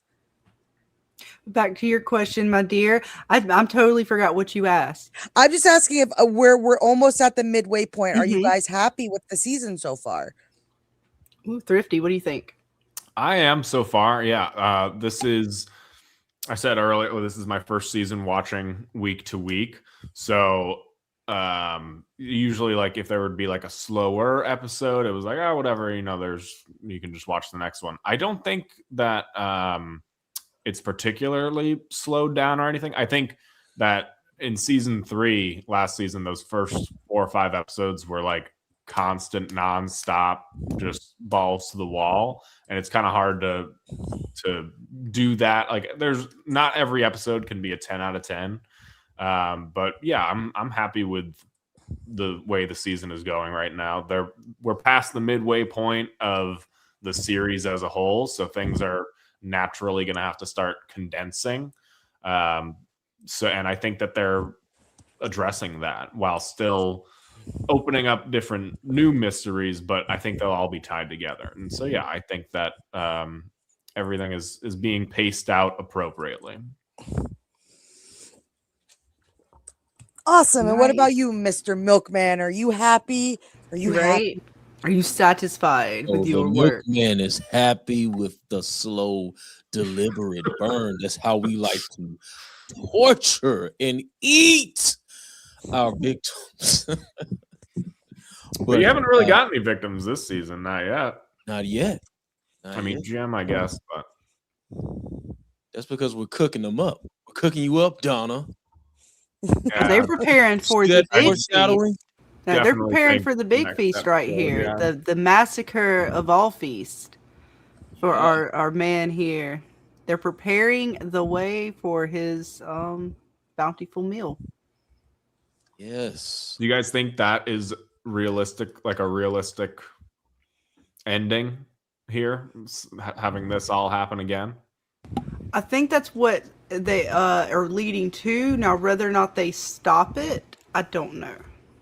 I don't know if they're going to go happy. I don't want to say happy ending, but good ending or bad. I don't know if we're going to get good ending or bad ending. Where like it's a never ending cycle. He gets the final laugh, so to speak, or if they finally, work it out and the boy in white is revealed to be some who the fuck even knows. From is a tragedy. It is a rigger piece of shit. Tragedy. It's a rigger piece of shit is what it is. It is. I mean, but I can't imagine. I'm happy with the season. I'm happy with From all the way around. Just from I didn't get on it from the very beginning. I came in at season 2, but once I really sat down and focused in and started watching, it took us right away. I was all hands on deck. Mm-hmm. And what about you, James? Are you happy with the season so far? Yeah, I think I am. I can't think of anything. As with everybody, I wish we got a few more answers, or I wish the town would just talk to each other sometimes, and those things. But overall, I think it's flowing. I do think, and we've talked about it several times before, that by the end of season 5, not every question will be answered. And how will the fan base think about that? Will some be pissed off oh, this show sucked because it didn't answer these questions, and to me, I'm kind of just waiting for that long game of what will be answered, what won't be answered, and how will the fan base react to that. So, but at this moment, I think I'm happy. Yeah. Where we are at. Yeah. Okay. And what about you, baby Clay? Are you happy with the season so far? Oh yeah. I'm satisfied. I'm ready to see what's next. I'm definitely satisfied. It's moving at a good pace. Nothing too much, nothing too less yet. But I'm hoping, we could dive and get down to the nitty and gritty by the, episode 6 or 7. Okay. Right. And can we get a overhaul on this rigger piece of shit truck here? If this motherfucker, I'm sorry, hang on. I had to say this, Nana. Remember how many times Jade, Tabitha, everybody been in and around this bitch, and he had these fucking images buried right here this whole fucking time? You know how many times they walked on that shit? Forget the images. They still haven't looked at the peach truck now. I know, Dane. Okay, like I said, can somebody please get a hold of this fucking truck? This whole area. Nah, for real. I'm sorry, but it angers me at this point where I'm like, what the fuck? And Jade still ain't come over here. Wait, Jade came here, but he didn't go inside of the truck, did he? No, he was in the truck. Well, what the fuck is wrong with Jade? I'm about to slap all of these people. Jade we need was a good in the boy truck. slap Tabitha Mr. was Milkman in the truck. on all of these Boyd people was in the Frank. truck. Jim was in the truck. Jim, yeah, there was multiple people in the truck, and nobody went to the back. I got this. I feel like we need. Jeez, there's a. What'd I tell you, Frank? It got late, and I didn't. Can we do that a couple more times to the townsfolk. I'm fine with it. Look, it's like when Henry in the first scene of this episode, Henry talking about the paintings. My wife painted this and stuff. It just seems like, Boyd, even not just Jade, but Jade especially. Boyd and Jade should have went, what other paintings, and really just started asking a bunch of questions. And it just seems like, oh my God, this crazy shit's going on, but I'm not going to ask you any more questions about it or anything. Just said some crazy ass shit, but I'm just going to go with it. It's like, come on, man. But I ain't gonna lie. The way I know it's a fucked up situation, but the way Victor laid it on Henry that the man in yellow was outside eating Miranda, it was low key. It was. I didn't laugh, but I kind of giggled a little bit because he could have told him calm. Look how calm Victor was talking about it. He said he ate her, and Henry just said, "Oh." He had to take a minute but I mean, here's my thing about Victor's unreliable memory. He was at the grave. He could have remembered the man in yellow showing his dad the grave. He just waited to hold back on that a little bit. But he held back a little bit on it and said, "Oh, never mind. He did eat her." I was like, okay. Yeah, Victor's memory sometimes is just like, it's crazy. Well, we need to just wait until something is revealed, and then Victor will. It's like we're always trying to play catch up with Victor's memory. Victor, yeah. Yep. House of Mystics, LOL, he ate her, right? Like, what the fuck, Victor? I mean, you just hold it out on everybody all around, man. I vote we just go to Victor and say, okay, dig up everything you buried. Just dig it up right now. We're gonna look at everything you got buried everywhere in this fucking town. If these mushrooms unlock something in Jade's memory, maybe we should give Victor some mushrooms. I don't know. Maybe right? Well, I mean, we just go ahead and give them to Sarah. She'll slip them in everybody's drink. Don't worry about it. Right. But what I'm wondering though, Dana, is does he remember though? Because again, even with his sister's pictures, he didn't even seem like he remembered where they were until his memory was triggered to go look for them, and it seemed like that with this too. And it was be off about the dogs. It was that way. Yes. I mean, the dogs he seemed to still have on hand, but these like some of these he seems like and I might be off on that. Maybe it's just the way the scenes are presented, but it's as if he doesn't fully remember like where he even had them at until it's triggered. Oh man, something. So Victor? How do you like how do you get information out of someone like that? And I still more than anything want to know, like, I know he interacted with the man in yellow prior to the massacre. He got to see the man in yellow on his mom, but we don't know if the man in yellow saw him. So I am curious as hell to see like an interaction with Victor and Sophia. Yeah. Like, would that trigger some shit? Like, if she just happens to, I don't know, because she's saying shit to fuck with people. Like, would that? Well, he remembers the mannerisms of the man in yellow and the speech and patterns, and like how he talked to the town. So I wonder if she will try to avoid Victor even. Victor definitely reacted to Sophia when she arrived. He was looking at her sideways. So, and I don't know if he was looking at her sideways because he got that feeling like, okay, this is very like from what happened to him. So I don't know. That's why I lean towards Victor kind of putting it together who Sophia is with the help of his father. I don't think he's going to be able to do it on his own, but I think Victor will give enough to Henry and for Henry to really be like, okay, we have to go check this chick. Like this is mirroring that situation a lot. Especially if it happened right after the two cars arrived in Victor's cycle. Like if the man in yellow showed up, like, the two cars arrived. And then how much time after that did the man in yellow show up? Right. And if not Victor, but if Henry now with the information he has, who is he going to go to when he decides to share it? Donna, Tabitha, which they're gone right now. So when they get back, is he going to share it with Boyd first? Jade? Because like if he shares that with Tabitha, is that going to be the moment she finally tells him, oh, and by the way, I'm your ex? right? I used to be your wife, or your 'Cause wife. she doesn't know that the man in yellow ate her up. She knows Smiley grabbed Miranda up. She don't know this bit. How she gonna feel? Poor Tab. No. She gonna be in denial again. Oh God. We're gonna have to wait and see. And Thrifty or Mr. Milkman, feel free to just interrupt us at any point. I tend to ramble when we're in the open discussion session. Any thoughts on the episode that you guys want to talk about?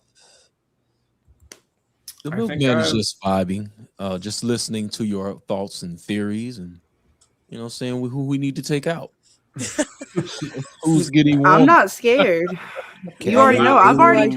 touched. Look, Mr. Milkman, I've already touched the music box, the rope, and all of the bottles on the bottle tree. I possibly threw Dale through it. If I would have been there, I would have been throwing his. I would have went with him and thrown him through it just to see what happened first. And be like, oh well, shit, it didn't work out. Let's go Plan B. Can you take out Elgin for me, please, Mr. Milkman? I totally appreciate I'll it. throw him Thank through you the very tree. much. We'll see what happens. You know what? We'll let fate decide. I'll throw him through the tree. We still hey, need that. you know, how Still about need that? sucker. I got it. I'm better than Boyd. We ain't got to do no box. We do a faraway tree. You fuck up, you get to go through the faraway tree. May fate have you. Fucking bless you. Odds ever be in your favor. How about that shit of a fucking threat? Yeah, you have a better chance of survival. You want to go back to the bottle tree and play your stupid violin? Yes, absolutely. And all right, so who we throwing? We got Elgin. He needs to go through. Sarah need to go through. It's look, No, fates no, have it. no. Elgin can go, but Sarah No, can't. no, Sarah needs to stay. Yeah, no, Sarah Well, stays. well, No if way. the fates allow it, she will make it through the back to No, the Elgin can leave. Sarah has to stay. Yeah. I think we should throw Acosta in. That's I'll just- Yeah, she second can that. go. Yeah, she can go. Yep, I'm down with See? that. See, great ideas we're Brat. born right here on the Fever Channel, guys. Faraway Tree is the new box. that Now, do we would- do the normal faraway tree? Like, because there's normal faraway trees, or we just stick it with the bottle tree now that the bottles is all jacked up? It really shakes up the odds. This is like high stakes gambling right here. Do you go with the normal faraway tree, or do you go high stakes with a fucked up bottle tree?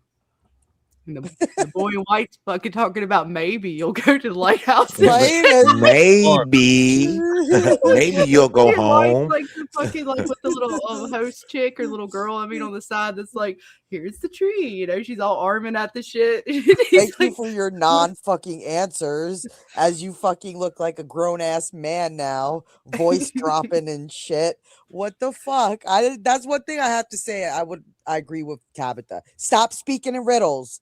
Stop speaking in fucking riddles. Like, he What the fuck pisses am me I off supposed every to time he do? shows up. Like, literally, he shows up to not say a fucking thing every time. Yeah. What they need to do when they see him next time is grab him by the shoulders and be like, what the fuck do you mean almost out of time? Like, you're not telling us nothing. He Right, 5 literally minutes? tells Do we us got 5 days? Do we have 5 out? Like what what do we have? what's And the my thing is, countdown? what the hell did he tell Christopher to either? Okay, so we don't know. It's not officially confirmed if Christopher started this whole massacre or whatnot. But what could he have told Christopher to supposedly make him turn into this bad guy? Because from what Victor says, you know, Christopher was the one that made everybody laugh. You know, he was a happy dude. And then all of a sudden he talked to the boy in white and he goes crazy. It just, the boy in white is just not good to me. I'm sorry. The white is there to throw us off. That's honestly what I think. But we don't know what the man in yellow was doing. He was in town, just like Sophia, trying to tear the town apart, kind of thing, having them tear themselves apart. So even though the boy in white was playing his hand, what hand was the man in yellow playing at the time? I think he was just doing the same shit, waiting for the daytime, for everything to clear, going out, clearing people's organs out. He could have been messing with Christopher. He could have. That's why he was saying this place lies. Like, he didn't believe the boy in white anymore. Because if the man in yellow was a nice guy coming in like a salesman and sold him a fucking tale of lies and shit. And Pixie wants to know if who we think will figure out Sophia, and we talked about that a little bit earlier. I really don't know. I guess I'm thinking either Sarah or Victor. But to be fair, it could be anybody or nobody. It could be she makes it all the way sort of to the end moment. Maybe. I don't know. What do you guys think? Anybody feel free to. Yeah, I mean, I definitely think it's going to be Sarah. I think it'll probably be a combination of a bunch of different people finding out different things and then maybe coming together to actually share their information and figure out who's behind it all. But I do think that this season is probably going to end on a pretty tragic note or a pretty bad note. And then it's going to be Infinity War. So that way the next season can be Endgame or something like that. I think maybe Julie will be able to figure out how to actually change the story. And then so maybe there could be like the whole massacre at the end of this season, and then Julie figures out how to change something, and maybe we'll just kind of relive this season again a little bit, you know? What do you So think? You think we're definitely going to end on a death? I think we're going to end on many, many deaths this season. Ooh. What about you, Mr. Milkman? Milkman likes. All right, never mind. I take it back now. It's going to be a happy ending where everybody's going to be okay. Donna, Henry, who else we got here? Ellis, I think, is a fair one to go. Fatima. NPCs that raided Tien Chin's house. Yeah, all those people who went there. The guy who pulled the rope, he's gone. Yeah, Please do. Take him. Stop it. Fatima, I mean, she's also was trying to remember who made the deal with said monsters. I was gonna say that Fatima and Ellis are kind of at the end of their arc, but now Fatima has her whole new golem creature that she's making. I think that she's on her own start of a new character arc, but Ellis, I also think, might be in danger here. Add him to the list. Yeah. What about you, Baby Clay? I think it's going to, like Thrifty said, I think it's going to be a combination of multiple people finding this out between maybe Julie, Victor, Sarah, maybe even Ethan will play a part in finding this out, that man in yellow is Sophia. I just don't think it's going to be one person. I think they're going to have a group discussion about what they've seen, Sarah, Julie, Victor. I hope those three pair up and, get to talking about what situations they've been in and her story walking, abilities with Sarah. So I think it's going to be a combination of those three, with the possibility of Ethan even joining into this discussion as well. I hope so.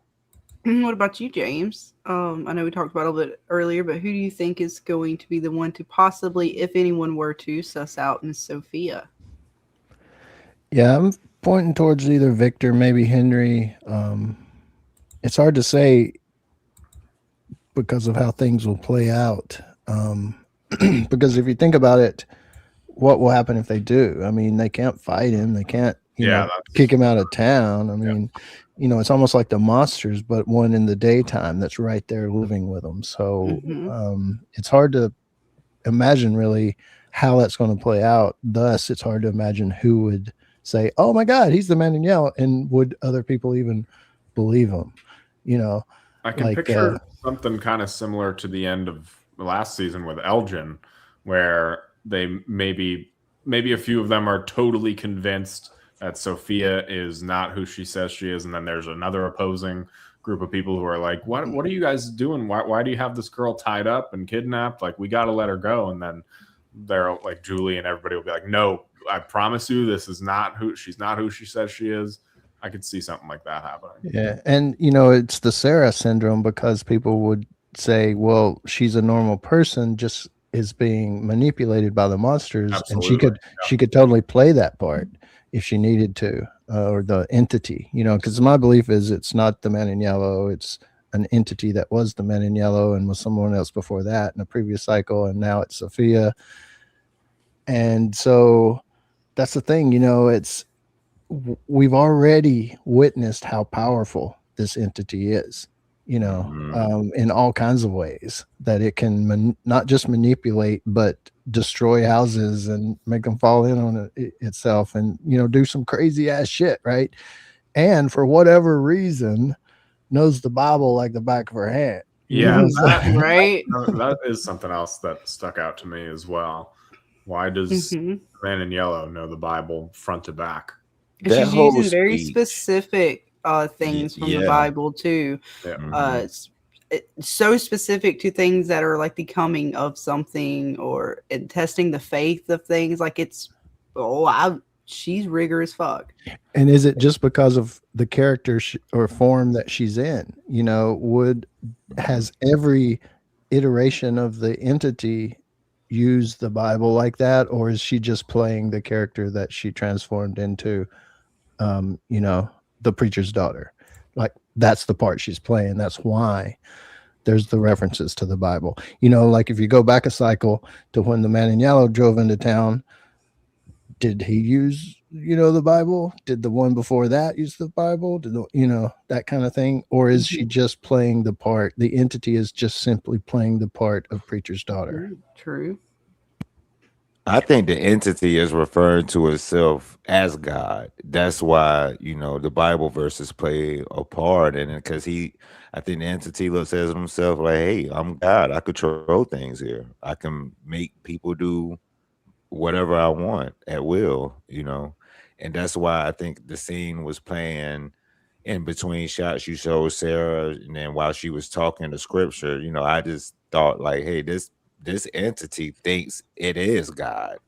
Yeah, technically it is, while existing in Fromily. Yeah, but also if you look at it from a pagan kind of standpoint and their gods, it's I can very much see one of those type of ancient gods mocking the Bible simply because. Because once the Abrahamic faith came along, a lot of those pagan gods kind of fell out of the picture. Right. Because the faith then turned to the Abrahamic version of God. So a lot of those other gods fell to the wayside, so to speak. So I could definitely see an ancient god of that kind or type using the Bible and using that God and mocking it and turning it into something dark and evil and, like you always say, Scarlett, a twisted version of the birth of Jesus, all these different things that would just mock that faith and get enjoyment from that. They did it with Fatima. She's a twisted version Mary. Even in this episode, if you want to stretch it and look at it, when they go to the settlement and with the bird and they, pour the water over it, it could be considered like a baptism, depending on how you want to look at it. If this is holy water or this water was something great, but it's twisted, right? Because if the bird, imagine if this bird dies from it, then it was not so much the great baptism that they thought it was going to be in order to heal the monsters could be considered his angels. And the monsters are the children of this God, right? Born again through him. It's so interesting how the last season and this season in particular, they're starting to really go more with that twisted Christianity or Catholicism, as opposed to the Norse and other older or sort of older pagan worshiping things they were bringing in earlier on, or even Native American type mythologies and stuff they were hitting on. True. And then now with Fatima revealing her story of her dad and how he talked about all the faiths basically being the same thing and all roads lead to the divine, no matter what path you take.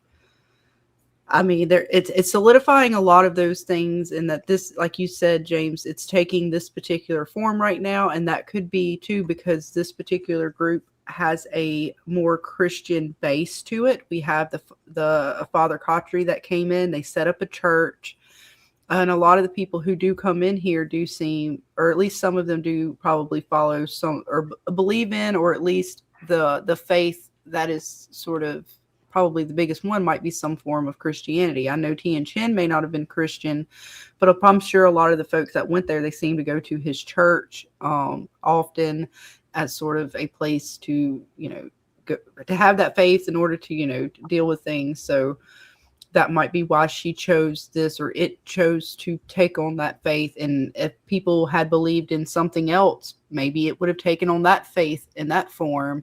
Whether, it was Buddhism or whatever the case may be, that might just be why it's taken this form, because that the Christian stuff has, or, Catholicism has been put in place with Father Cautry from the beginning. So that thread was always there.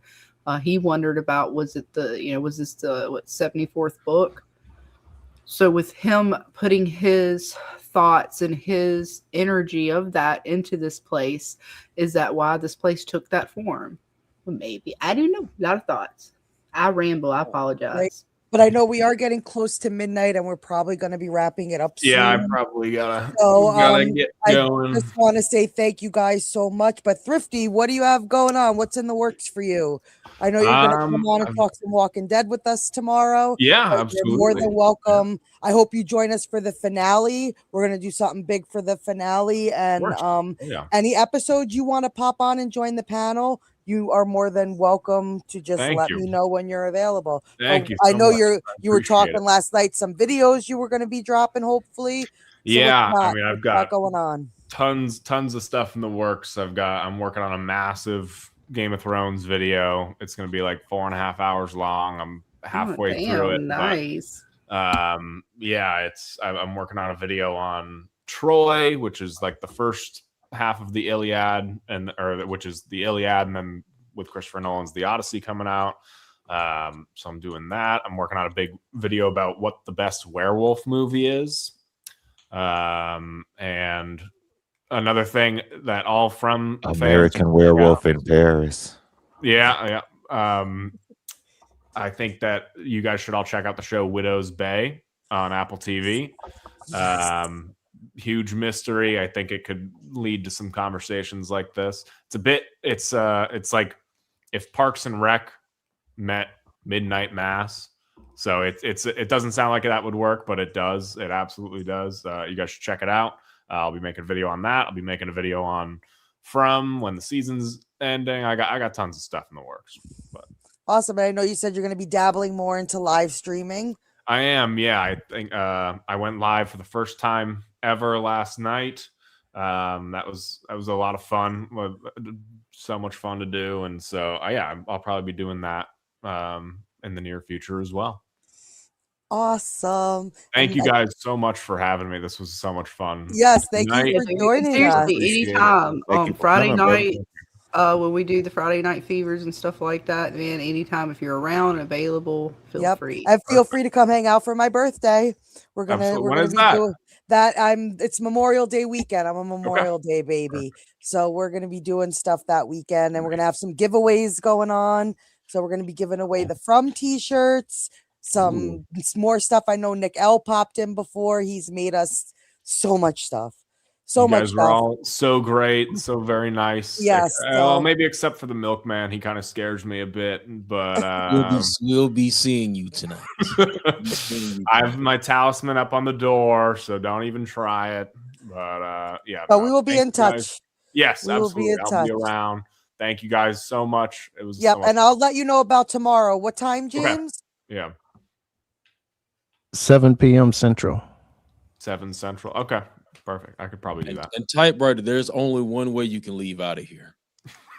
Which is? Get the fuck out of here. Now you can leave. All right. On that note, I bid you all adieu. Have a good night. Thank you so much, man. See you guys later. Have a great night. Right. We'll be seeing you. Absolutely. And what about you, Mr. Milkman? What's JH got going on? What you got going on, and what's Mr. JH got going on? Yes. Just yesterday, dropped the trailer breakdown for episode 5, and Milkman is in action, putting Jade in a coffin. So go check that out. Of course, we got the episode 4 reaction. My quick thoughts on that. JH's quick thoughts on that. but the review is coming soon, and the House of Mystics has given me a challenge. She wants me to push Sophia off the pool. I'll see if I can make that happen for you. There we go. There we go. And some new From Lost is in the works. Oh, I can't wait. I can't wait to see what you cook up. So it has to do with the wallet and the tooth from Smiley. Yeah, man. What's up with that? What's up with the teeth thing, man? What are y'all collecting them, eating them? What the fuck is up with the teeth? You making a witch bag? What the hell is going on with that? Well, we haven't introduced him yet. We have a monster called the Dentist.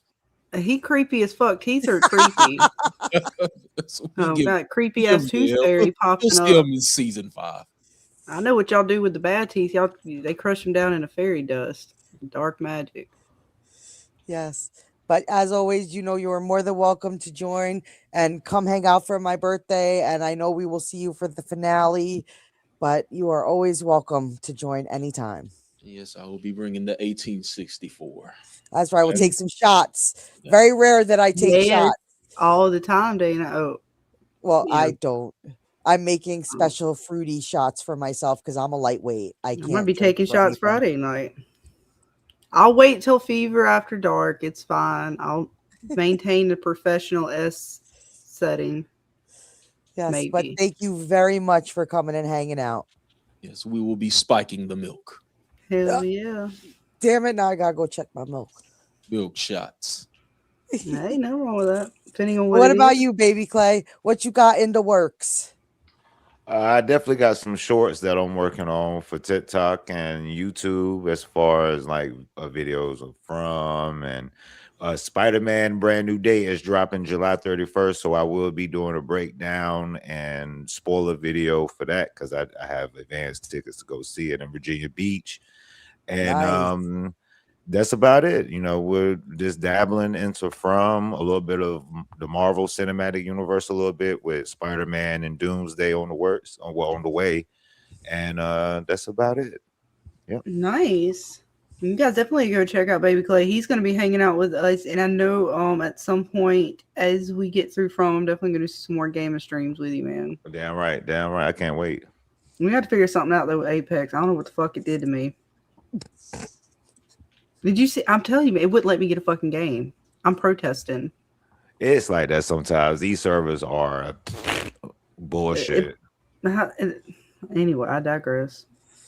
But then, folks, tomorrow night on Twitch, James will be making his Twitch debut, folks.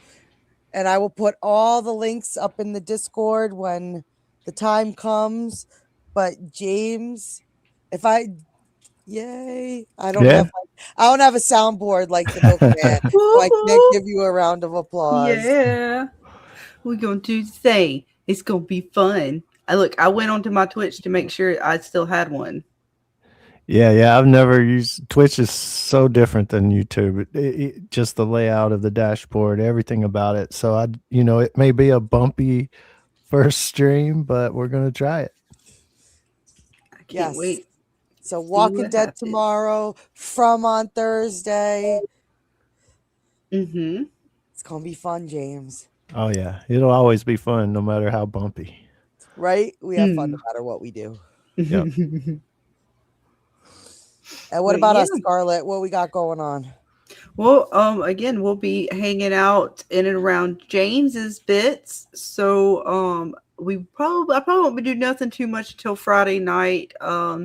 But again, we'll be back for Friday Night Fever, where we open it up to all you guys in the chat for you to come hang out on panel with us and tell us your thoughts and theories on the episode, the season so far, and just hang out. And I don't know exactly what we're going to fully do for Fever After Dark. I still have some From bits that we didn't go over. I'm thinking about just doing some nursery rhymes for fun, but you guys always let me know what are some fun bits. If there's a scene from that you want to go over, we can definitely check out the bits. We've checked out some Sarah kisses, some Tabitha shoulder rubs, and some other bits in between.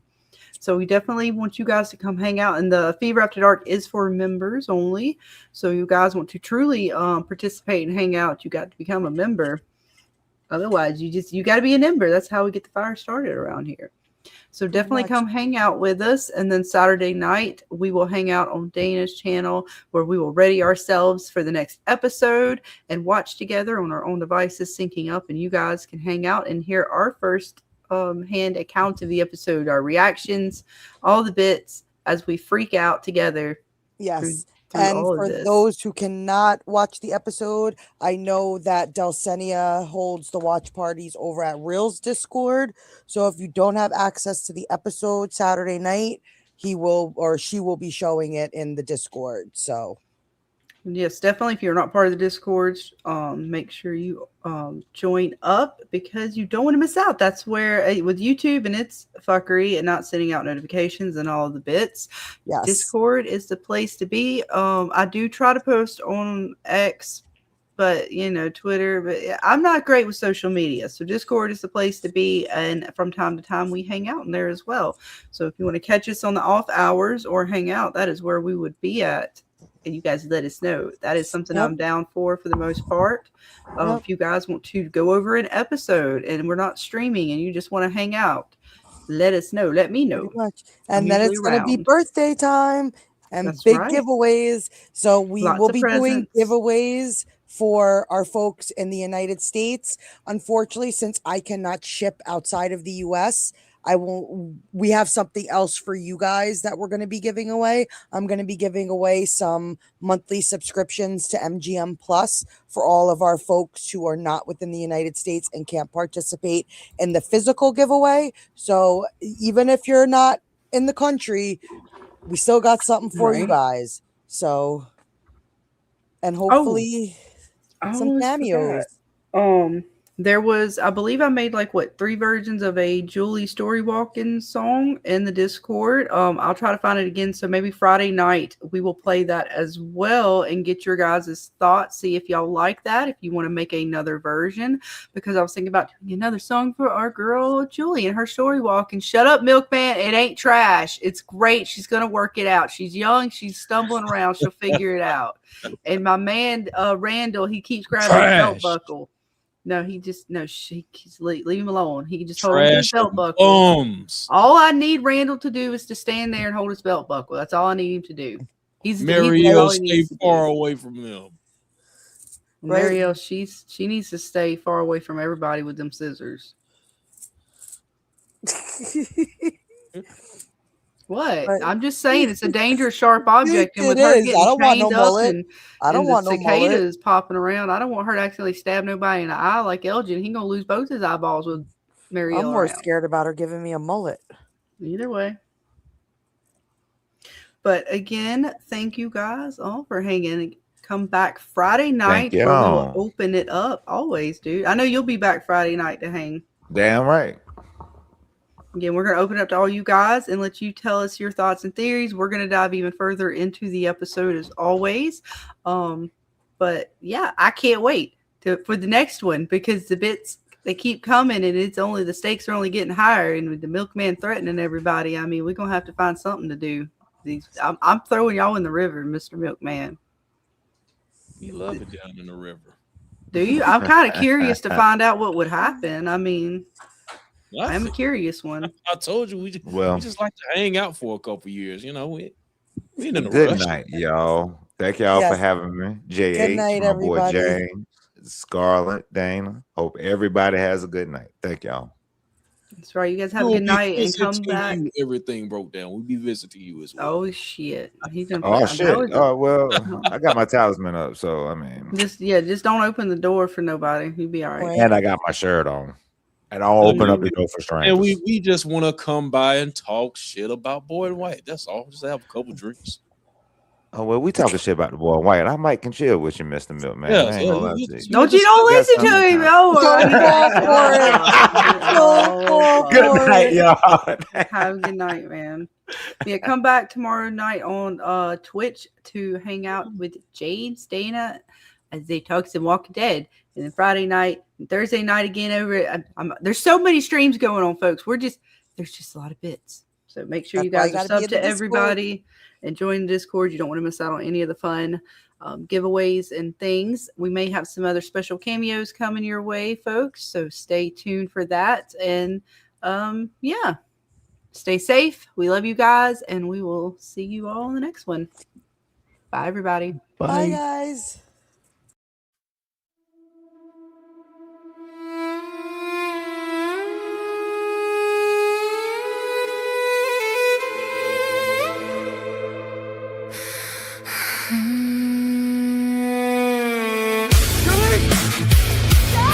I'm over here.